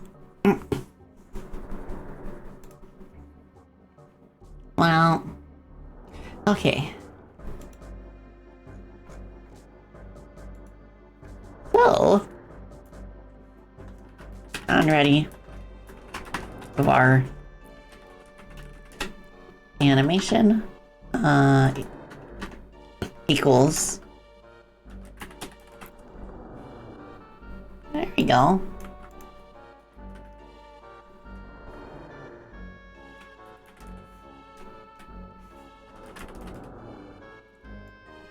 Dun, dun, dun.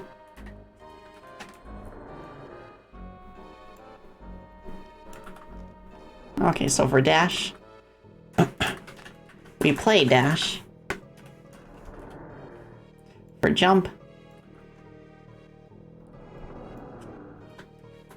if the physics body velocity is greater than, oh wait, less than 0. I keep forgetting that Godot, the negative is upwards. Jump. Else. Fall. Huh? Oh, I see. Specify the axes. Okay, so for this...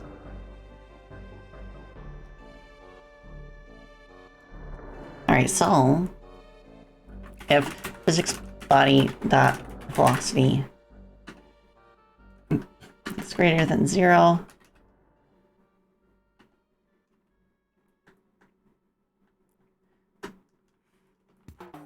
Okay, wait,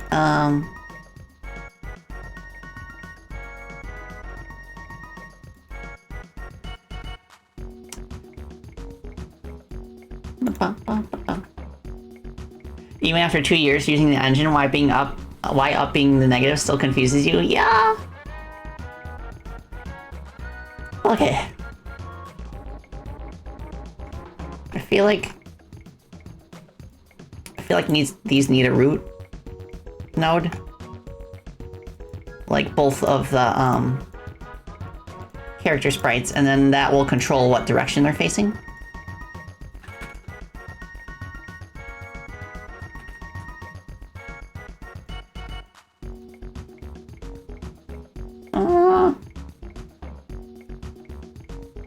Okay, that's good. So now, velocity x greater than 0.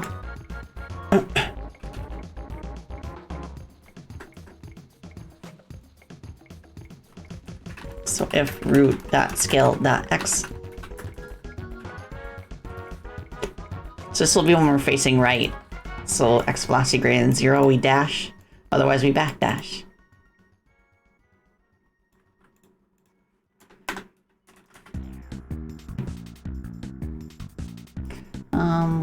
What's the name of that dash? Underscore back.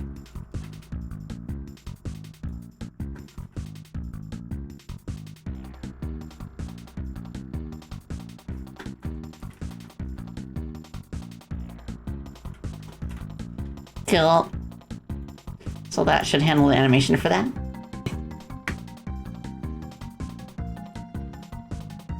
So, like, the way I'll do this is that, like, generally the boss will, like, try and, like, continue to look at the player. And then depending on the direction they're facing, they can either forward dash or back dash, so it doesn't affect their attack pattern. So now I need to go over to the boss, the first phases script. See what method we use to grab the target player.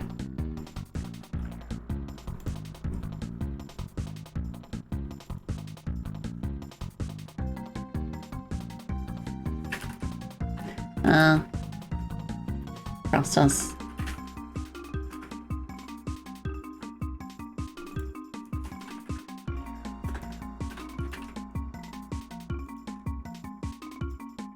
Our target player.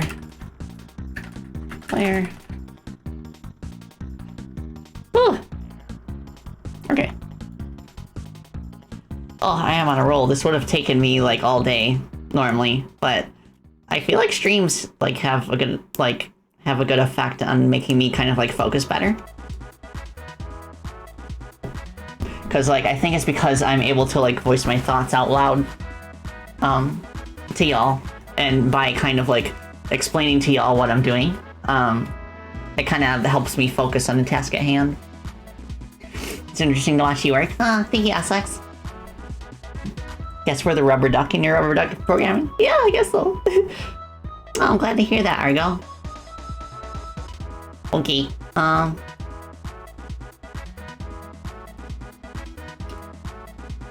right, I should add a reference to the dash effect.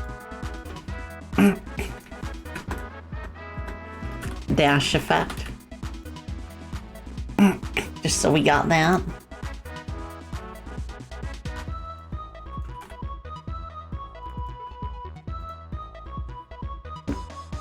Now, what does the dash effect have offset wise?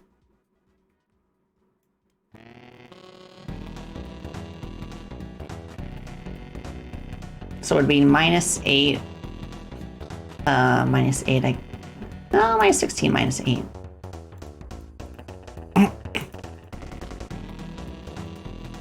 So let's grab the player script and see how that spawned.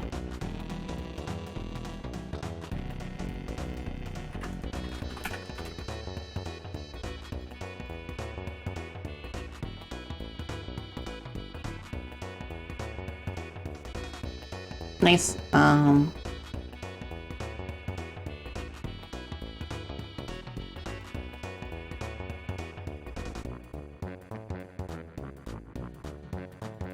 add an action function that handles like going into into the dash state.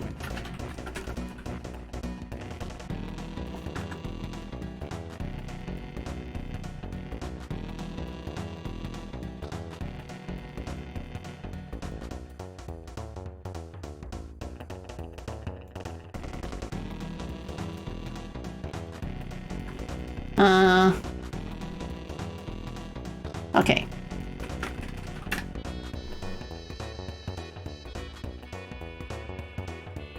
Plus vector 2. 0, -8. You heard that Twitch is expanding email slots? Yeah, I heard that too. Yep, I'm gonna bring back Popping Spacey and the Spinny Mega Man. And maybe I could do like a couple more based on other like franchises that are near and dear to me.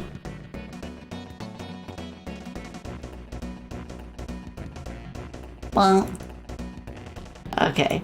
I think that should be enough for the dash state. Okay.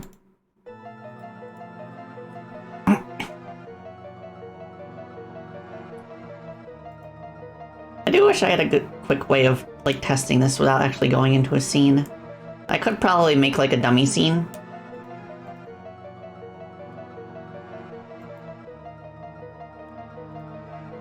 Yeah, I'll try that. Boss test.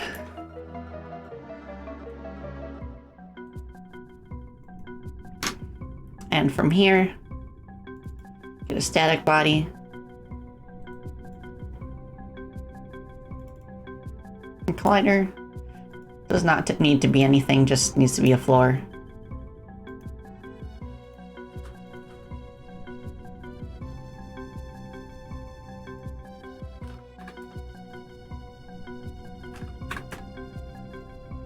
And this will give us a way to test this boss.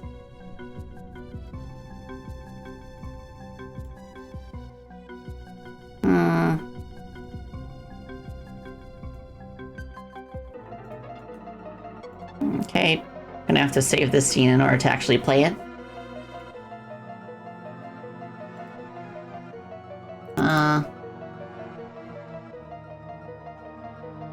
Yeah, sure, I'll just save it here.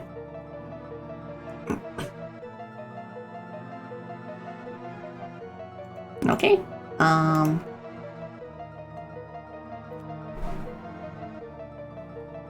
Oh, yeah, I know the Sunky meme. Sunky.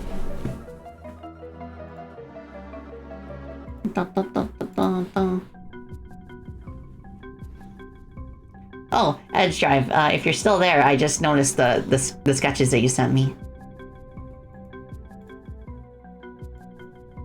Let's go. Looking good.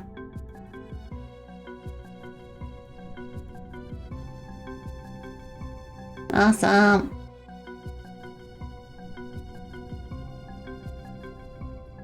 Okay. Alright, so from here...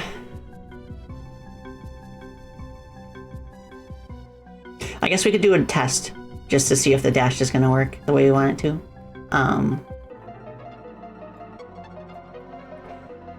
We'll go... Okay, I'll add another variable.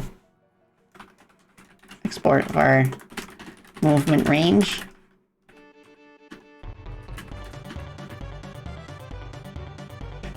Let's make it 240.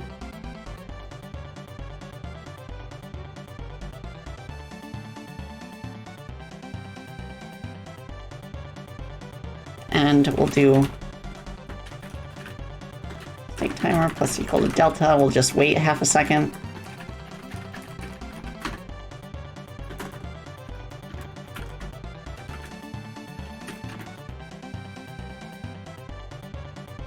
Okay,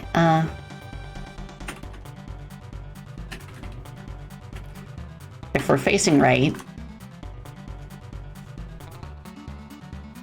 we'll have a variable for the target position.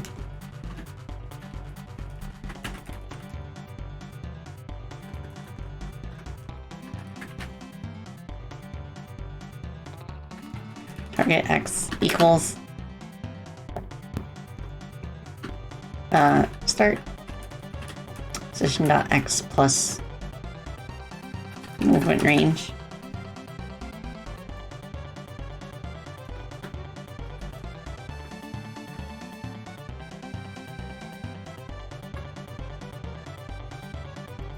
Okay, then from here we can do the dash action. So now during the dash state, we want to check if we have reached the target X position that we're aiming for.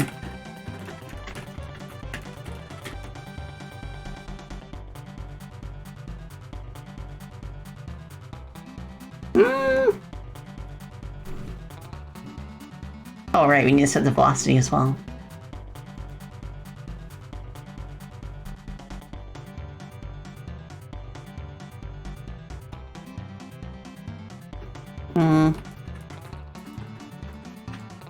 physics body dot velocity dot x equals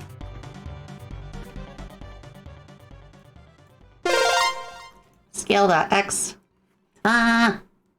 Zach and Sonic, welcome. Hope you all are doing well. Welcome, welcome. I'm Spacey Bartoltelli. My gadgeteer bat and a game developer. And today I'm doing game development stuff, which is mostly just like typing code, but I am determined, very determined to finally finish the boss fight that I have been struggling to code for the past few weeks. I'm very close. I can taste it. I think I have what it takes to at least get it like playable fully by the end of the stream today. Oh, what y'all play, by the way? Trixie! Hi! I hope you're doing well, too! Oh. Yeah, Zach and Trixie are good people. Well, they are, like, hardcore Sonic fans to the point where, like, they're like, they have, like, Mobian variants of, their VTuber avatars, which I think is really awesome. Yeah! But very nice. Their streams are super chill. I like lurking in their streams every now and then. Okay. So also, yes, I am playing Super Mario RPG music in celebration of the game's release today. I can't wait to play it myself. I don't know yet if I'm gonna play it on stream or if I'm just gonna play it in my spare time. But either way, I will be playing. Oh, physics body times scale. I guess we could do a velocity of 400 at first, just to test. So if physics body velocity dot x. Oh, I see what I could do. Sam Gamer, thank you so much for the follow. I appreciate that. It's great to catch you stream. Thank you, Trixie. Yeah. So. Okay. Physics body dot velocity is greater than 0 and goal position x greater than target x. Well, greater or equal.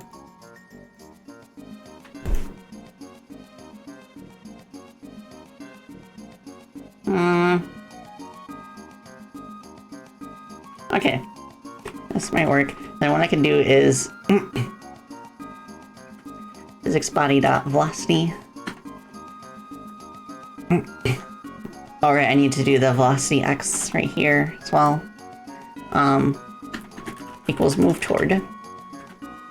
We want it to gradually slow to 0 instead of just abruptly stopping. I just think it feels nicer. Lady of Crows. Julia? Is how you pronounce your last name? But thank you for the follow. I appreciate it. Yeah, thank you, Alex, for posting a link to our project. Yes? Awesome! I'm so glad that I got it right the first time.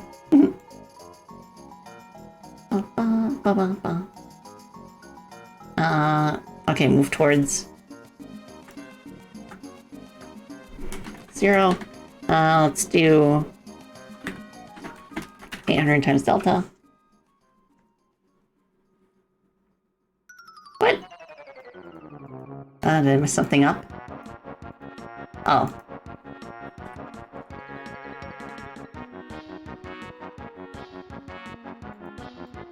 Oh, Deku Twilight. Hi. Hope you're also doing well. Mom.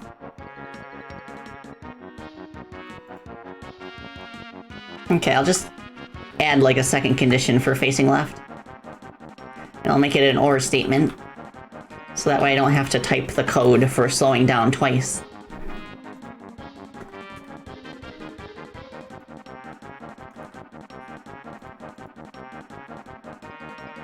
So if physics body velocity dot x. Well, let's do absolute value actually. So whether it's positive or negative.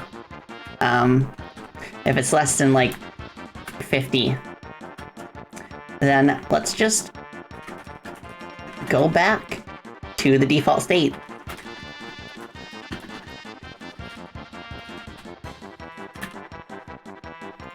Okay, so this is a simple test.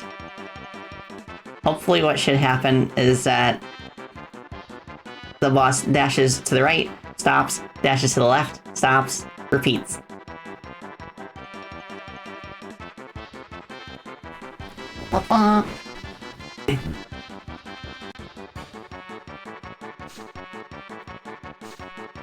I see something happening. I hear something happening on the right side of the screen, but they're traveling too far. Come back! Yeah! Come back! No! Don't leave us!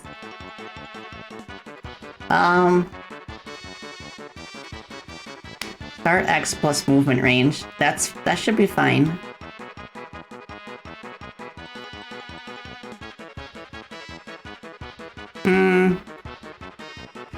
Are we not slowing down enough?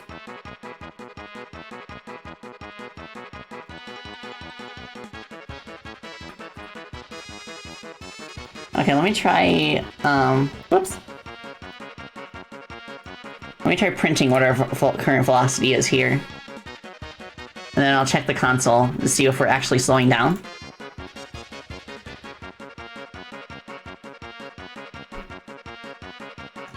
Yeah, I'll try lowering the movement range as well.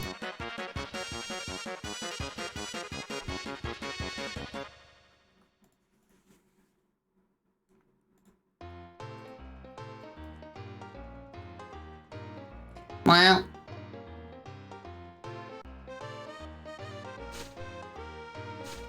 Okay, the boss is slowing down. Well, why is she not oh right, she's not turning around, that's why. And the direction that she goes in is based on the root scale. So here, I will invert the root scale.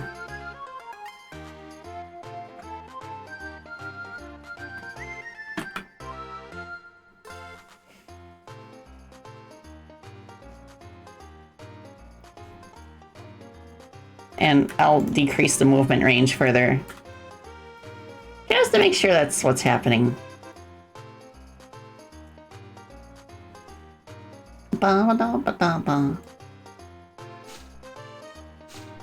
Almost. Okay, so when we get lower than 50, we need to actually set the velocity to 0. And what we also need to do is, in the default state, set it so that we're standing.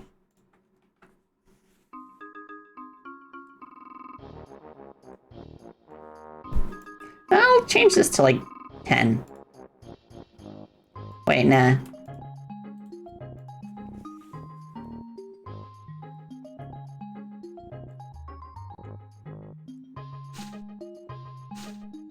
Nice.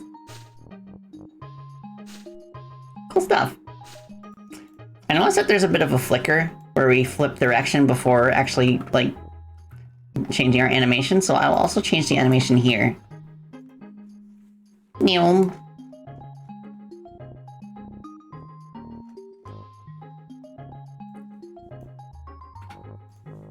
I feel like we need to slow down a little bit more too.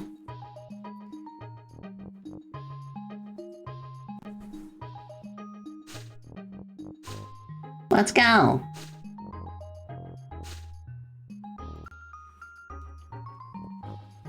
Okay. So I think from here, we should test jumping. Okay.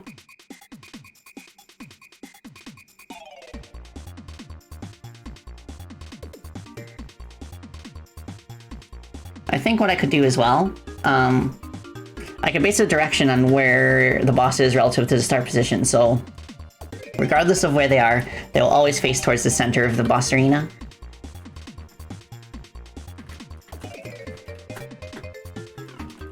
Send the X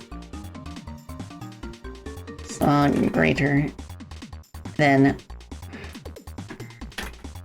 start position.x.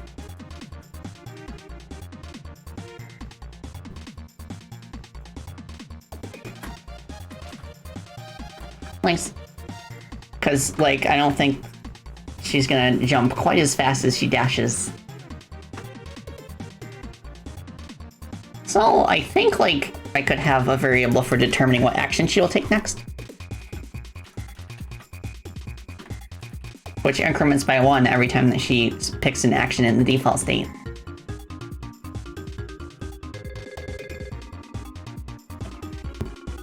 So, let's do... It's not switch, it's match, I think. Oops. No! Curse these long fingernails sometimes.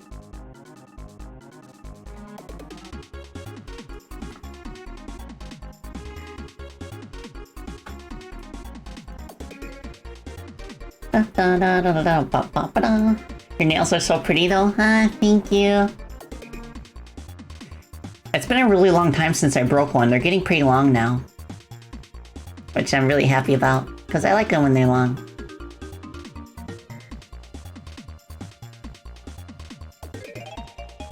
State timers greater than... Okay. So now here... You basically, I guess, do the same thing. Basically, like, the dash state would kind of have the same behavior as the jump state, except for the jump state, it ends when we land on the ground.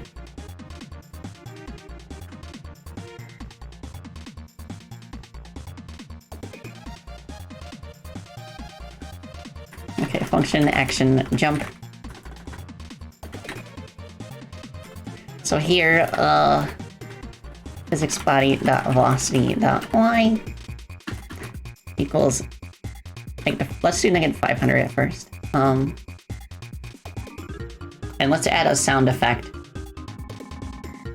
for jumping.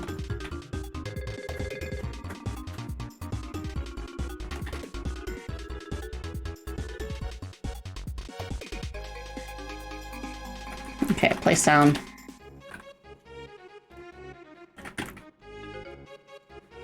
And then set the velocity, but to a lower extent than when we dash. 200, jump, jump.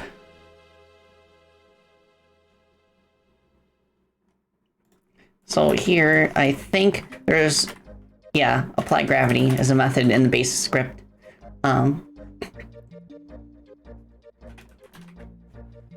Apply gravity delta. So now we can just simply check if physics body is on the floor. Oops.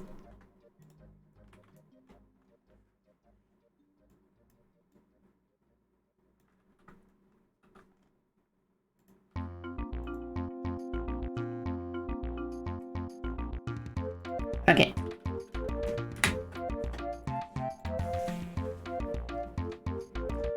Nice. So... Oh, I also want a sound effect for landing.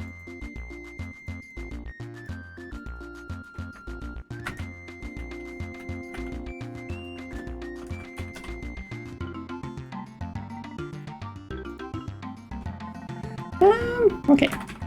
Play sound. Let's effect land. Yeah, quite a few more things that you have to be careful with when you have long nails.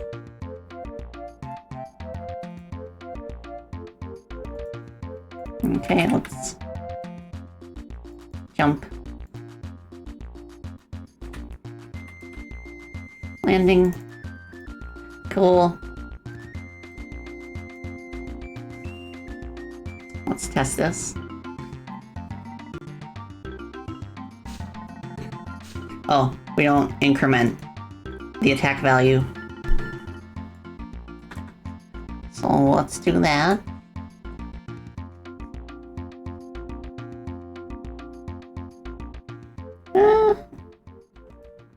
Okay. Next attack. x equal to 1.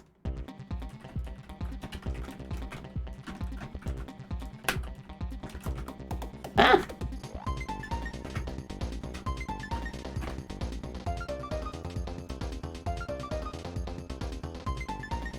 Oh, thank you for head pat, Sam. Ah, so nice. Now it should work.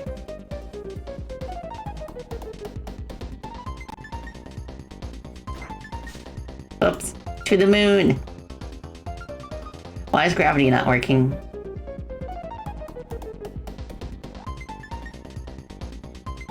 Oh, I see. We don't actually go to the jump state.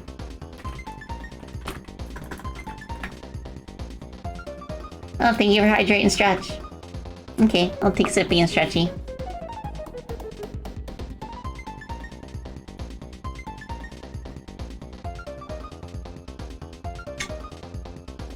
Oh my gosh. And stretch. Oh!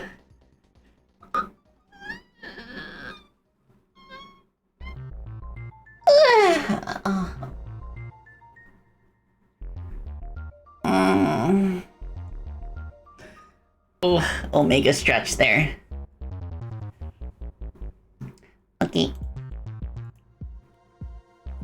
See if this is gonna work.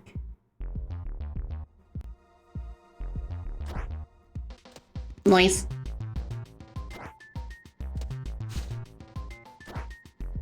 Nice. I do want to add a variable that indicates what animation is currently playing. So that way the following animation does not loop. Animation string.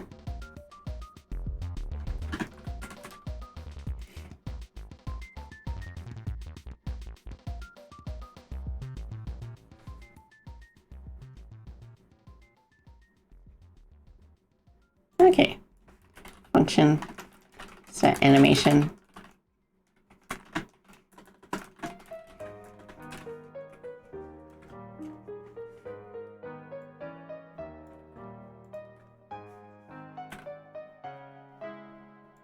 Okay. If current animation is not equal to A,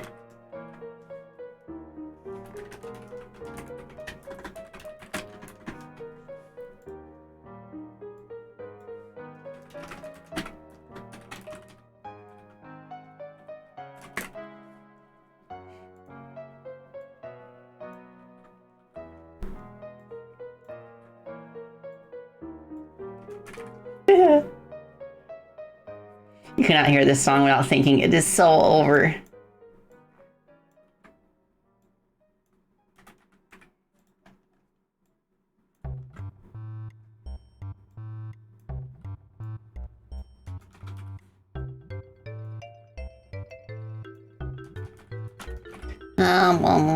Come on.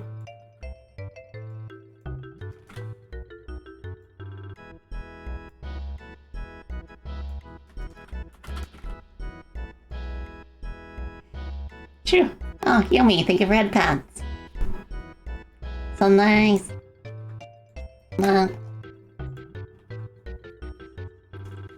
Okay, I do want to make the jump height a little lower. Like that.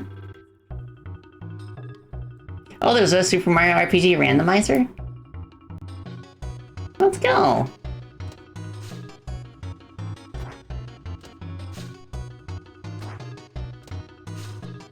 Awesome. That's a nice, good general movement, so... I think what eventually I want to do is I want to have an animation for when she throws a potion downwards while jumping.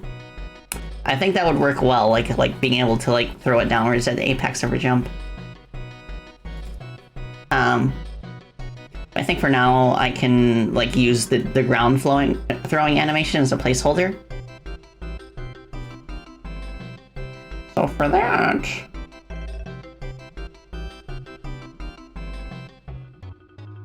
I can just put this here.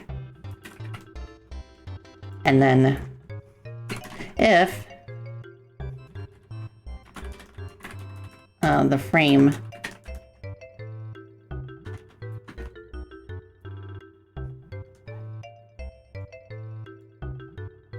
of our throne. Let's add a boolean here so we don't like infinitely throw potions. We only want to throw one.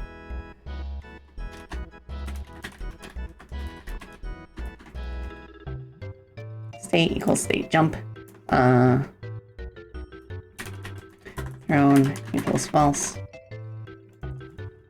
So from the main boss script, we should have a function for throwing the potion.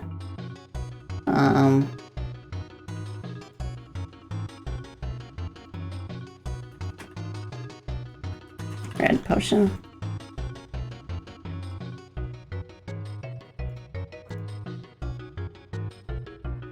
Okay, let's do this. Ah! Samuel, you okay? I guess he was coughing up a hairball.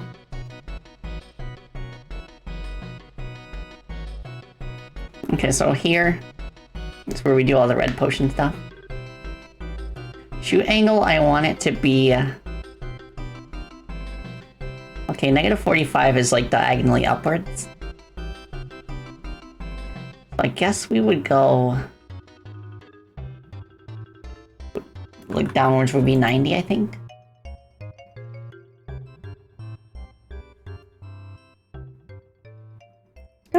Okay. So X velocity is 0.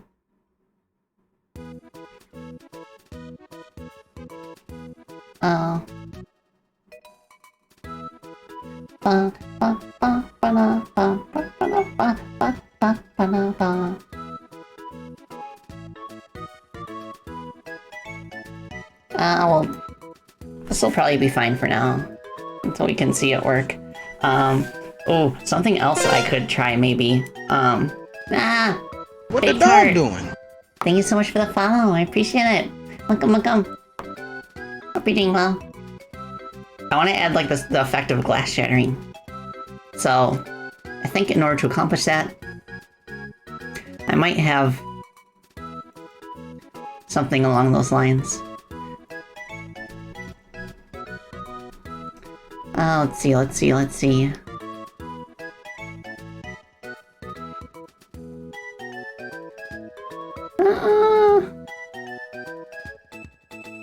Okay, what does the first boss do in terms of the falling crystal? Okay, that's what I'm looking for.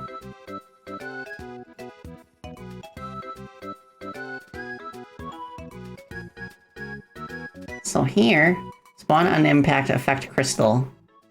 Okay, crystal burst is what we're looking for. What's that look like? Oh yeah. I'll just copy this whole scene and move it to the water pillar.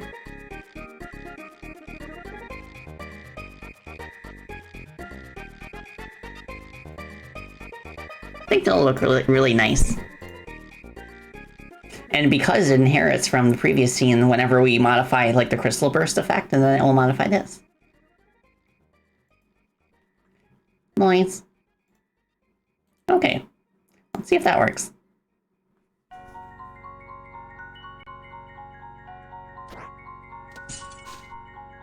Kind of.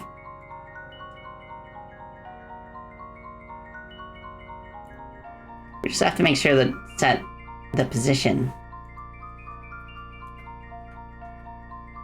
Global position.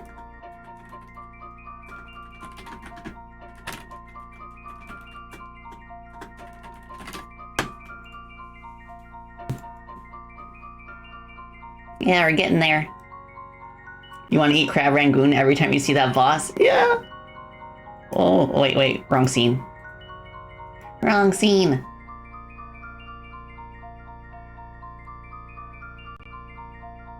We want the test scene. Why is that preventing us from moving forward? I wonder.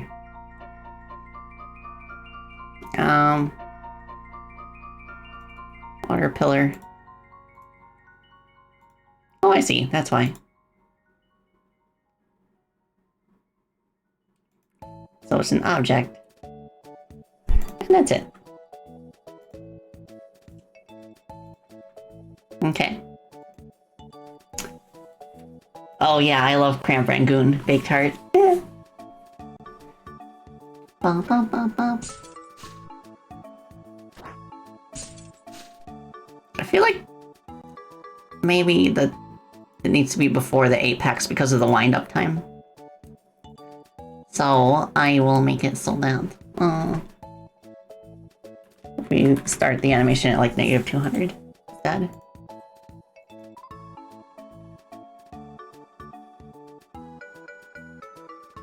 Ba-ba. Da-da-da. So it kind of works, but the particle effect does not engage for some reason.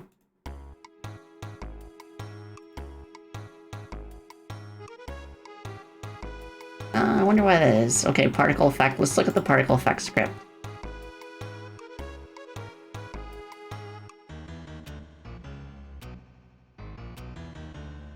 Yeah, GPU particles 2D, that's what we have.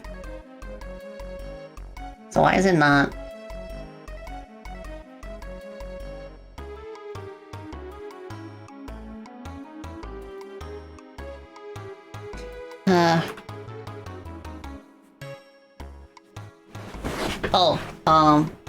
Goopy layer too far upwards? Yeah, I can test that once we have, like, actual, like, visible terrain underneath.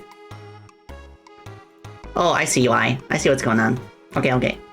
I'll get ya. So the crystal burst. Move down here. Puddle move down here. And the bubbles, honestly. Okay. Why is it not recognizing these as particle systems?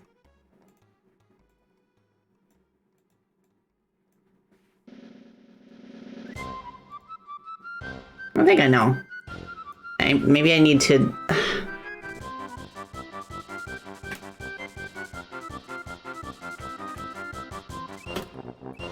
Yeah. I need to use pass instead of return. Because I guess it was looking at the collision shape, seeing, okay, this is not a particle system, we should abort the whole thing. So let's see if that actually works now.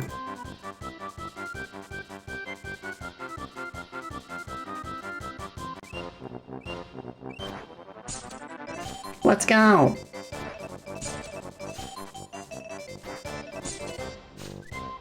We got potions!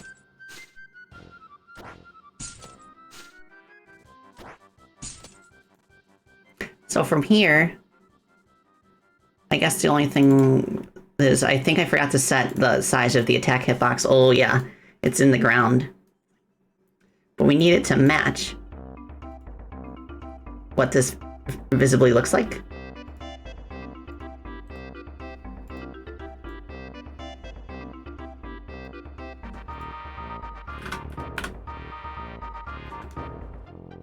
Da, da, da, da, da, da.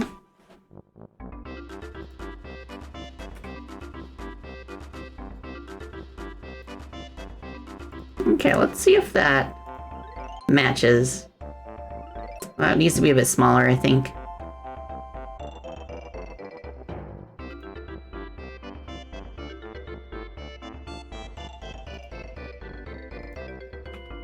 $40. 112.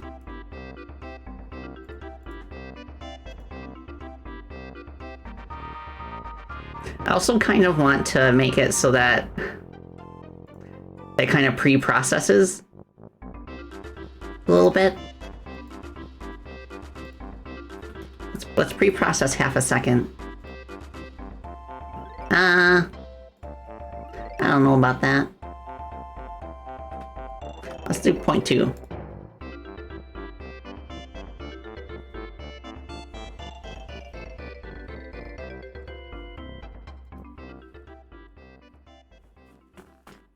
Oh, Tokid, Godot is usually used for 2D projects, but it does have 3D capabilities.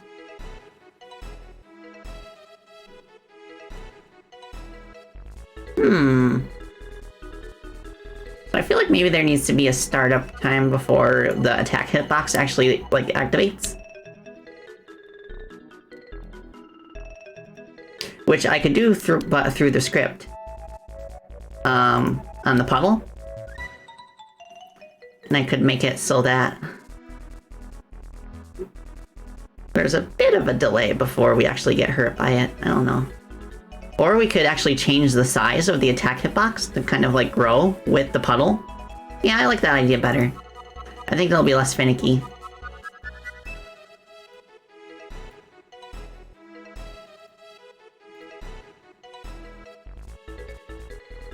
So, let's see, we want to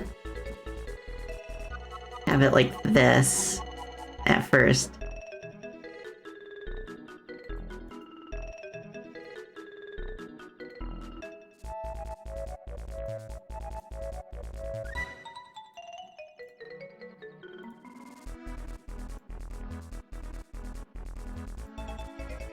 Position, paste, and then size.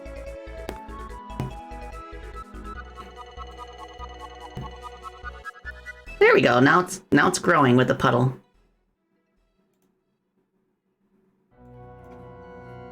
So that should make a little bit more sense visually.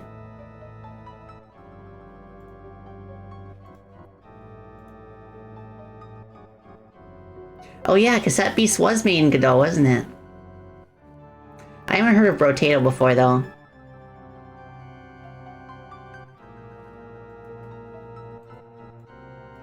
So now, we just kind of do this.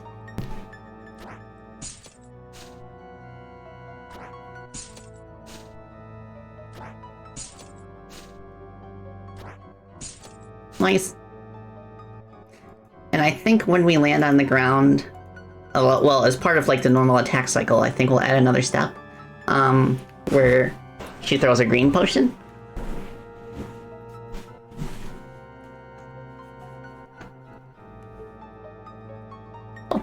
Okay. Let's see. So 2.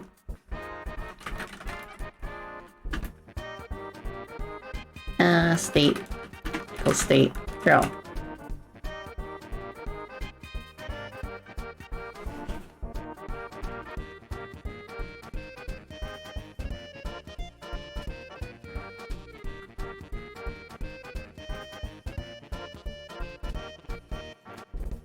Okay, so here, I'm gonna throw a green potion instead, which I can get the code for right here.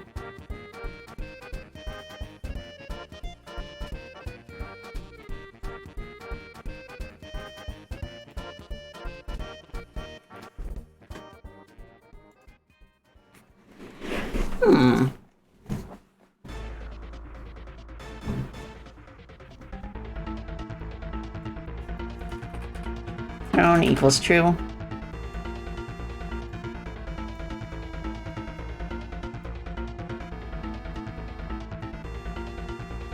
So then we just wait a little bit.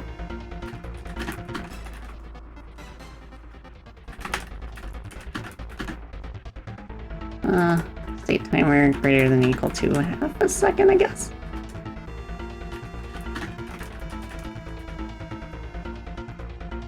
Go,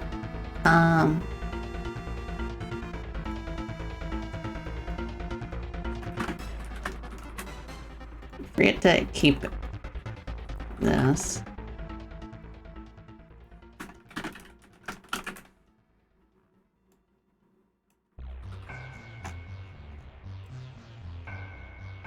Oh, also in the process method.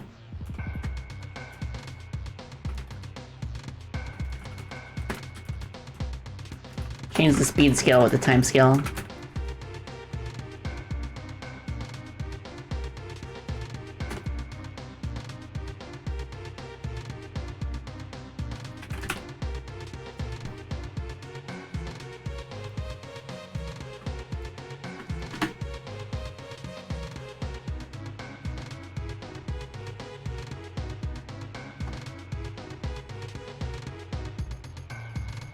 Alright, cool.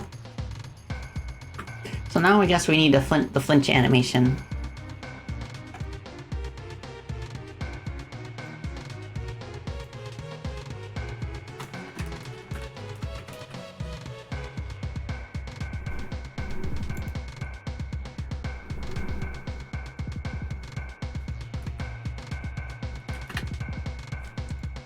So, do flinch health equals start health minus 15 or 20. Let's do 20.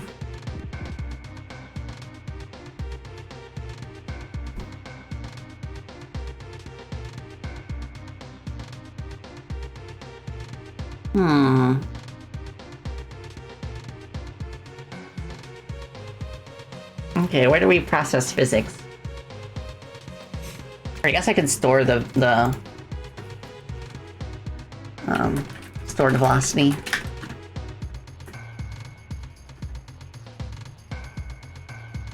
No, that's fine.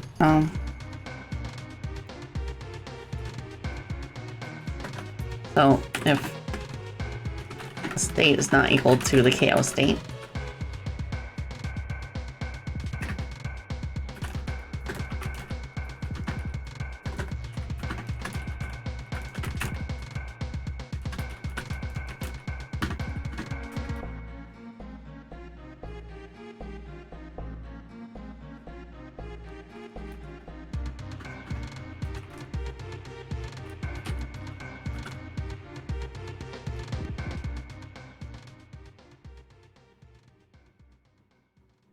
okay, so from here,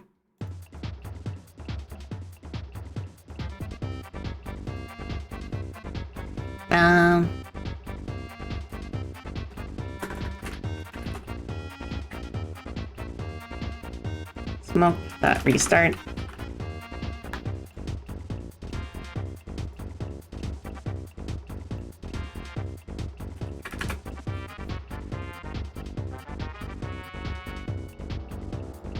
Then we hide Cloney and show query.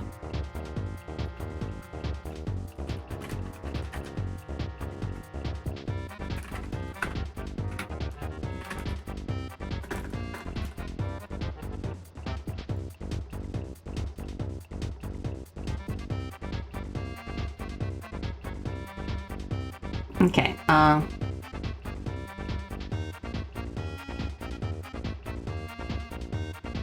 bet maybe like her flinching could eventually like activate some sort of like super move, where she kind of like she'd poof into Kiori, she'd flinch, and then she'd poof into like invisibility, or maybe just like start dropping stuff. Like maybe the anvils that are in the first phase, she could start dropping.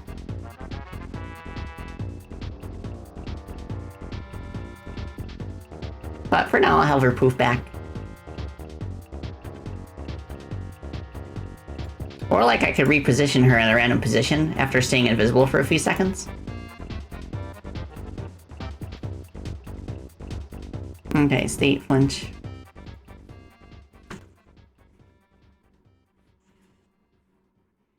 I won't do the swap just yet. I'll wait a little bit first for the particle system. Wait, no, I don't need to wait for the particle system to cook, actually. I could pre-process it. I'll pre-process like 0.1 seconds. Let's go. That'll work.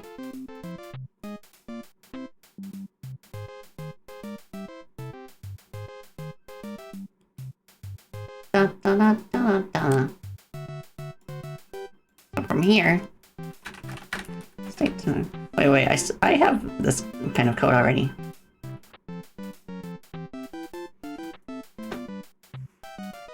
Da, da, da, da, da, da. Da, da, da.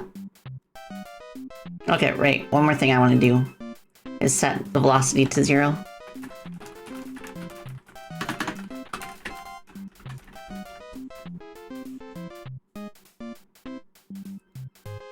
Cool.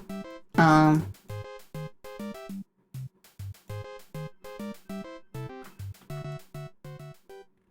from here, we do this. False. True.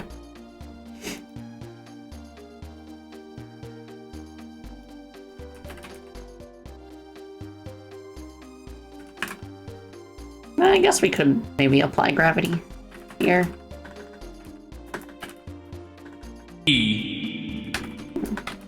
Apply gravity.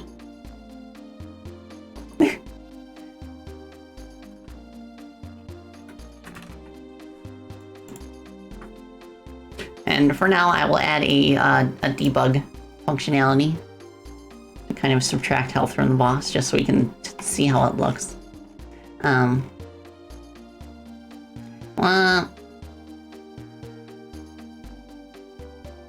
Where I'll put it.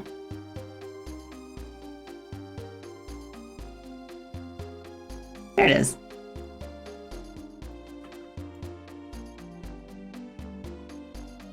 So end this process method.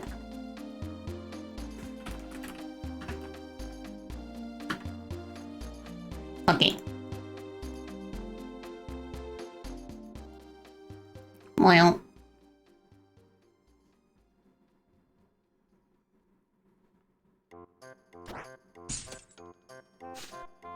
Okay, green potion's not being thrown for some reason.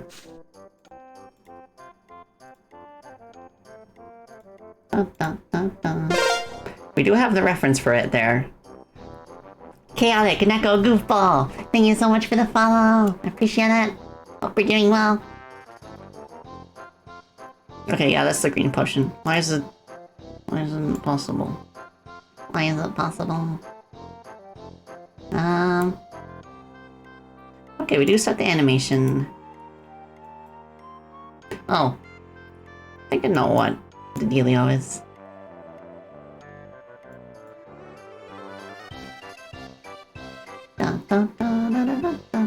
Okay. Throne equals false.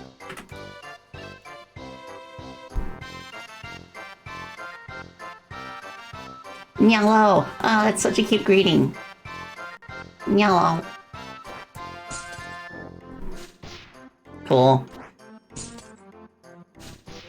Oh, okay, so the direction of the green potion does not reflect the direction of her. There we go, that's why. Wait, no. Yes, right here. Let's base this on the root scale. Da, da, da, da, da, da, da.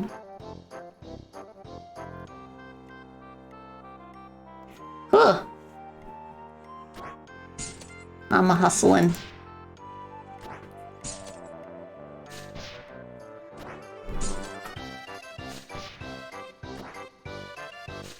Okay, kinda works. Kinda works. I don't think it has enough time to show the animation.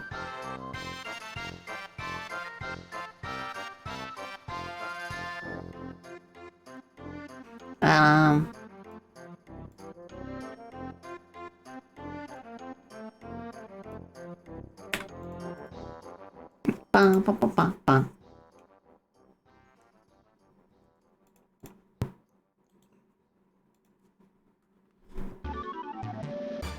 Da, da, da, da, da, da, da, da, da, da, da.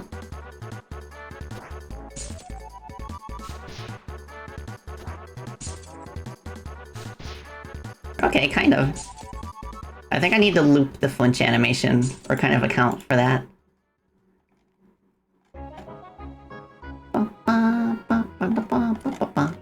Okay,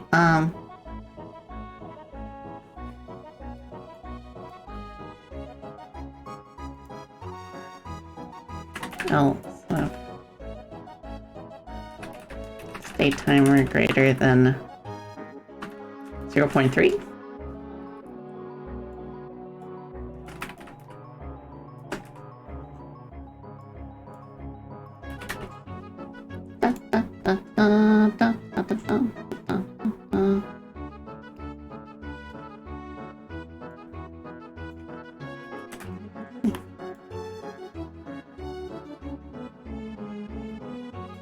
Let's just do this default pose for now. Okay.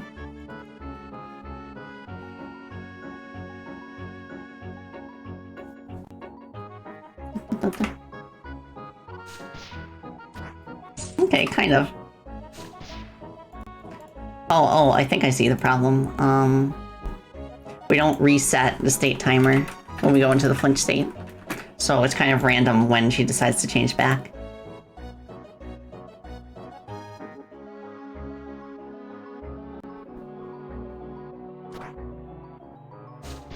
Nice.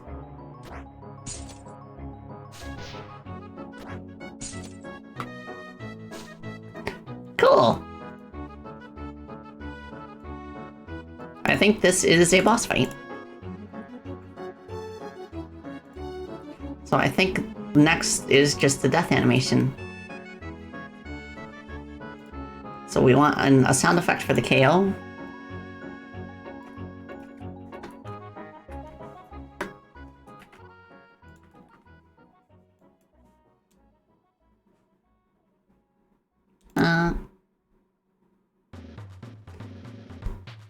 Okay. Oh, right here.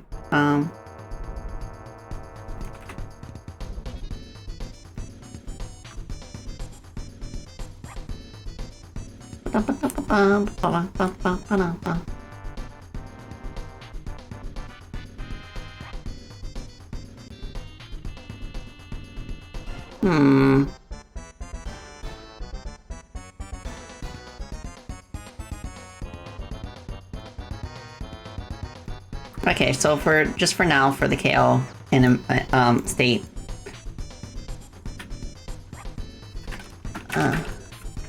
I'll kind of make it kind of repeat the same thing as the flinch animation, except she'll stay as Koyori, and then eventually we'll have like an animation for her like surrendering, I guess.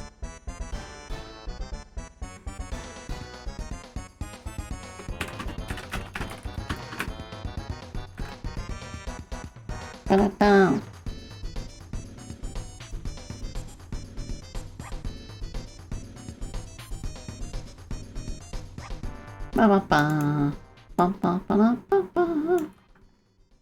Well, actually, for now, I can have her disappear, as if she turned invisible.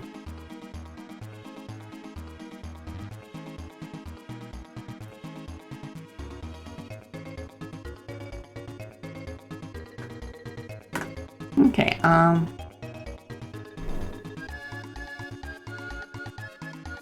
let me see, how do I want to handle this?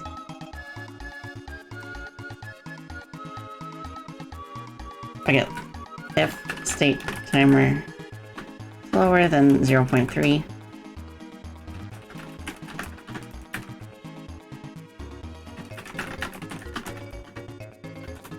Yeah, this is a special technique that you can do to avoid having a separate boolean to check if a condition is true. At least in terms of like state timers. Like the way that I've got these nested within each other means that anything like inside this bit of code right here will only fire off once.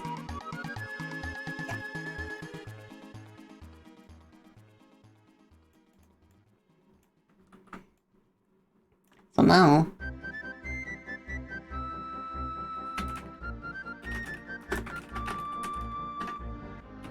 lower than 1.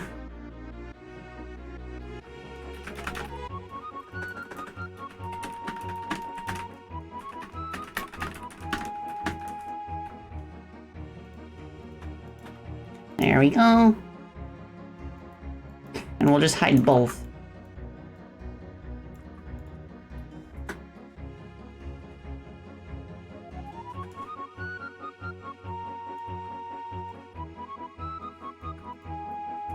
And then here, we will destroy, since the fight is over. Let's see if that works.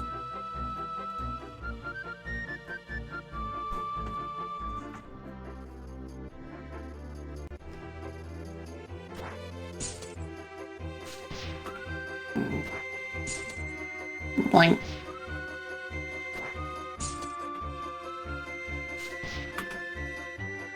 Okay. We'll need to set velocity to 0. or like apply gravity, I guess. There we go. Then set X velocity to 0. Okay.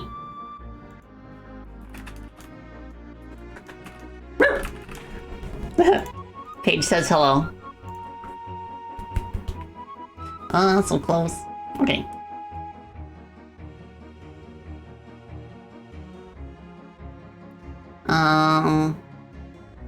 I need to get rid of the debug key here.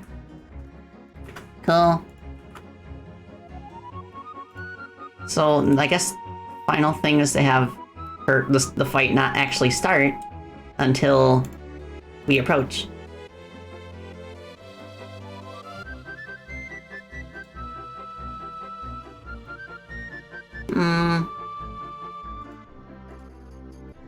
Okay, so function state intro.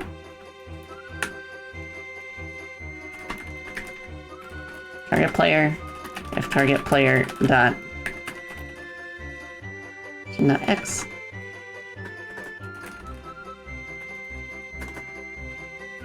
position dot distance to the position of the boss is less than 100, then we'll actually properly start the fight.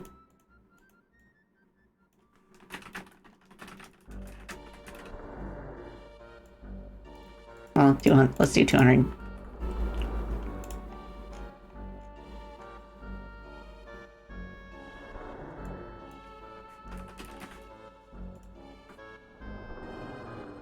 Nice. Okay, it's a little bit sloppy, the transition, but both phases of the fight should be beatable at this point. I do want to add something to stop the music here. So I'll add a separate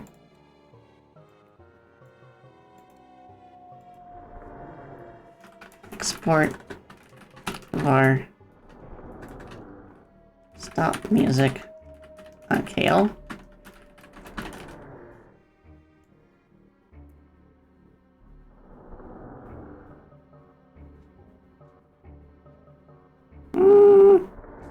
Where'd you go? Okay.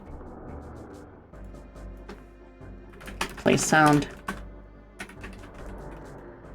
KL. If stop music.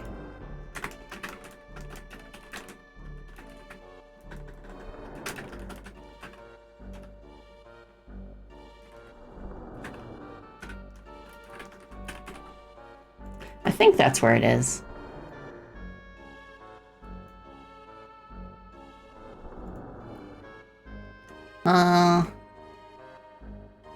Oh yeah, stop music. Okay. So since the boss fight is now feature complete, I will play it with the music on, just to test that out.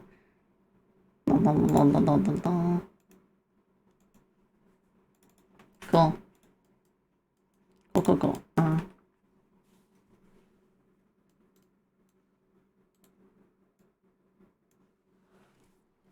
Fingers crossed.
Wait, is that actually a thing, Lancelot? Because if so, then maybe Kobo could say something about it.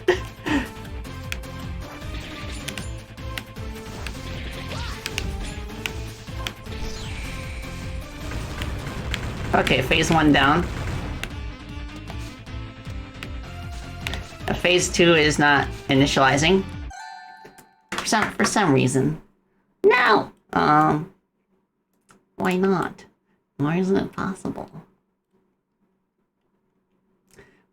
Where did phase 2 go? Does it actually exist at that point? Is the thing.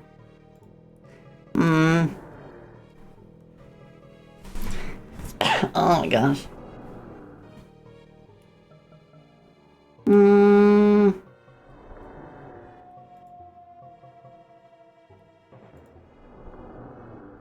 Like the boss is actually physically gone, so I don't know why. Let me enter the test thing.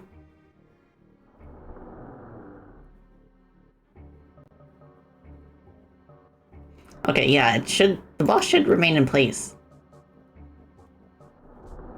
So what happened? Now let's go to intro. Is it like activation shenanigans? Maybe?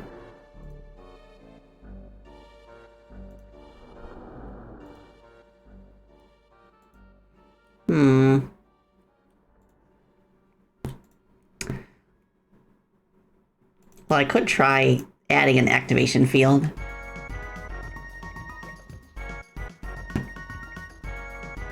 Just to see if maybe that helps.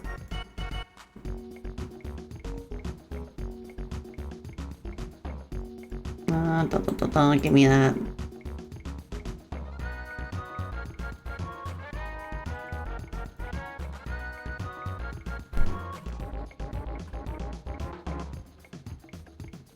Negative 160. 320. Let's see.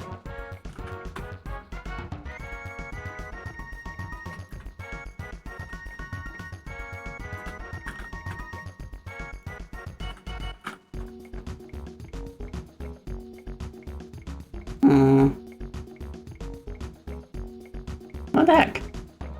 There we go. That's more reasonable.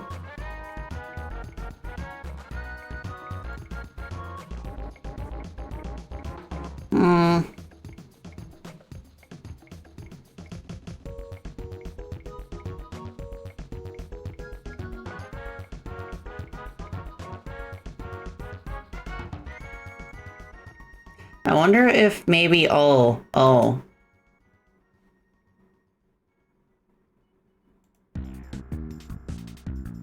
It's because the terrain scrolls, but the boss does not. So I guess the boss was like inside the wall because of that.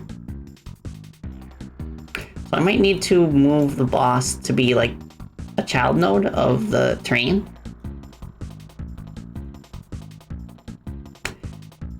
I don't know if that'll work in practice based on how we like move using global coordinates, but we'll see.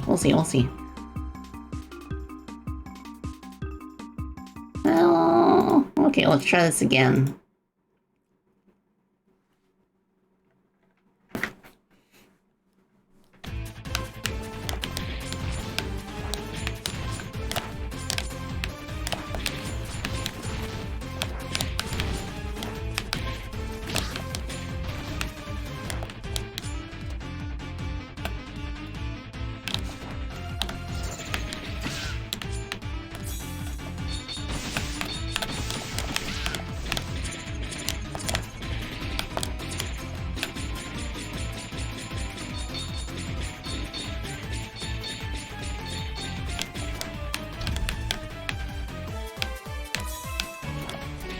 Hi Nat, welcome. Hope you're doing well.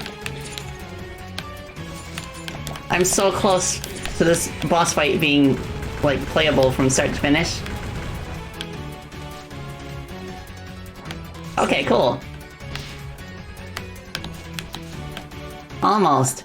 So, because we're scrolling, the start position of the boss does not update. So now we need to update that when the boss actually wakes up in order to fight. So in the intro state, is where we gotta set it.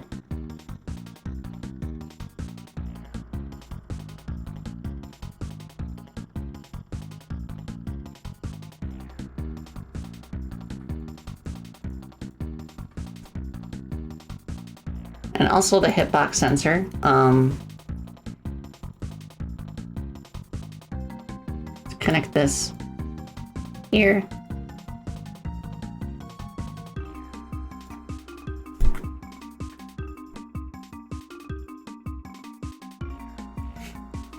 Yeah, I'm gonna need to find sound effects for like smoke poop, the smoke puff as well, and for like the bubbling like geysers. That should be fun, but that's something that I generally do off stream because it does involve like looking like in my hard drive for like specific effects that could work.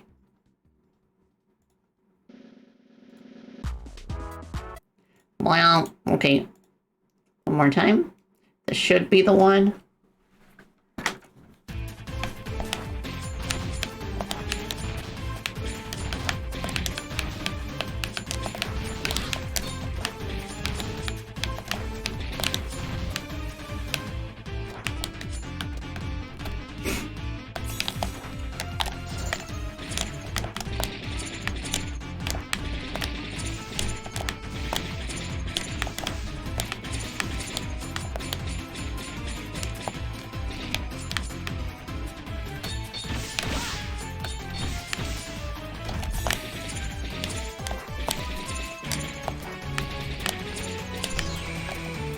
Nice.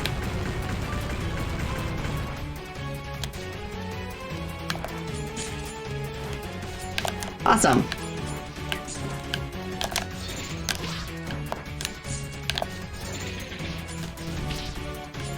The geyser seems to do damage for like the first section of it, of when it starts, but the hitbox doesn't seem to linger long enough.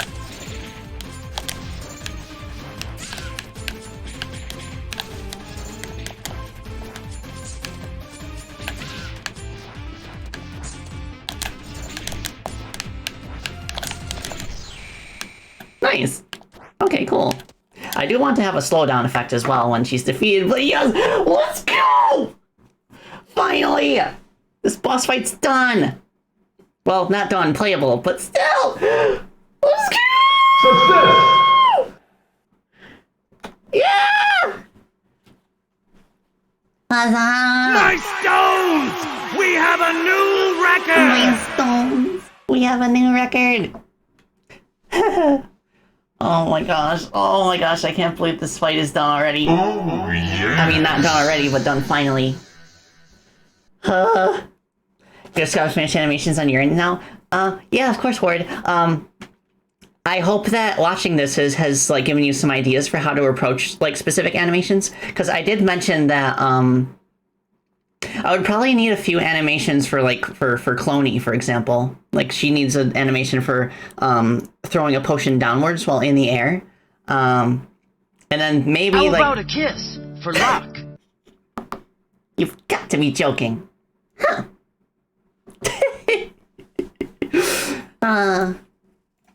But yeah, I can share once I've polished this up a little bit more later tonight, I can share footage in the dev server. Alright, what else do I have to do with it? I have to find appropriate sound effects for attacks that currently lack them. I have to fix the drones like randomly teleporting back to their start location for some reason. And I also have to fix the horse kind of like reverting to its standing animation once the player's ejected. I'm so happy. Right, the last thing I want to do for this stream is add the slowdown effect.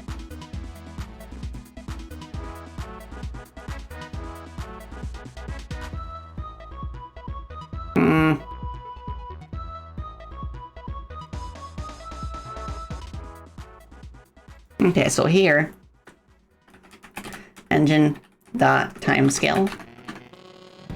What does the other boss have for engine dot timescale? Yeah, 0.2.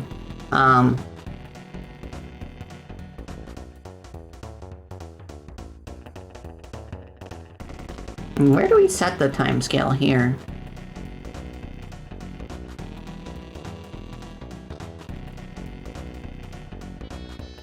Okay. I see. So 0.3 seconds. Is when we set it to this. Thank you, Alex, for posting the links. Yeah, you can check us out on Twitter and itch.io if you want to see us like make continual progress on Chrono Gear Warden of Time. Yeah. All right, let's do one more. See if the time scale does work. And obviously, like, we have, like, a lot of, like, balancing stuff to do with the boss eventually once testers get their hands on it. Because it needs to be a relatively easy boss since it's the first major boss in the game, other than the intro boss.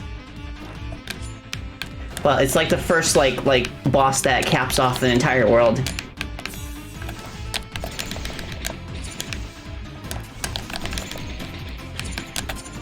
I do feel like there should be some advanced warning about the potions that drop from the sky.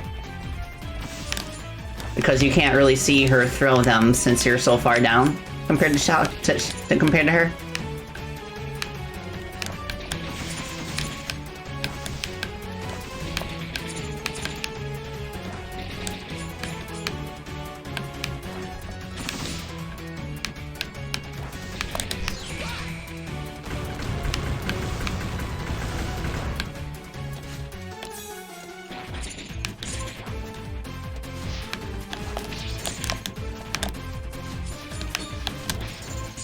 Whoops.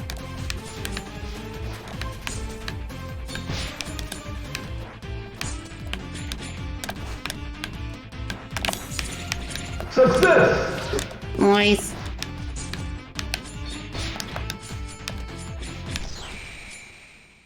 Let's go. Huzzah. Yeah, warning signs are definitely something that we could experiment with. Oh, yes! Oh my gosh! And of course, I will add in the sequence for like collecting the golden gear at the end, of course. But just a few little bits more, a few more bits of polish before it's ready for testers. But yeah, the hard part's over. Well. All right, so I think I'm going to end things there. Thank you all so much for hanging out with me today. Thank you for being such a powerful motivator for me to finally finish this challenge. Thanks everybody. Oh, thank you Dark Moon for the hydrate stretch head back combo. I'm gonna have to come up with a name for that combo. The spacey combo. Or like the underwing combo, because y'all are my underwings. Okay, I'll take Sippy and Stretchy before I go.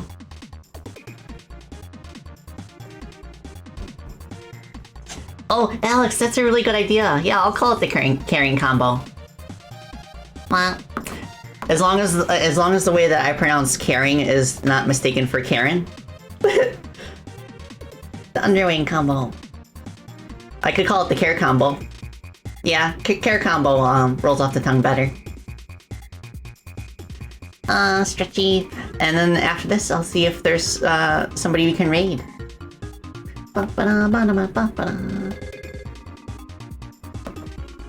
And also, I wish all Super Mario RPG fans a very good Friday. Myself included.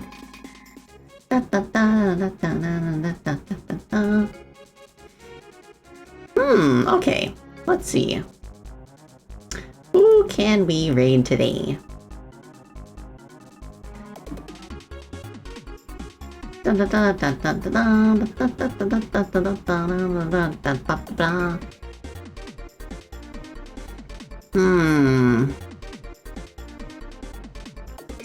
the dog doing? Let's raid Mega G Wolf. Yeah. Oh, doggies are napping on the office bed. Okay. Yeah, Mega G Wolf literally just started streaming. He's still on the starting soon screen. but that's fine.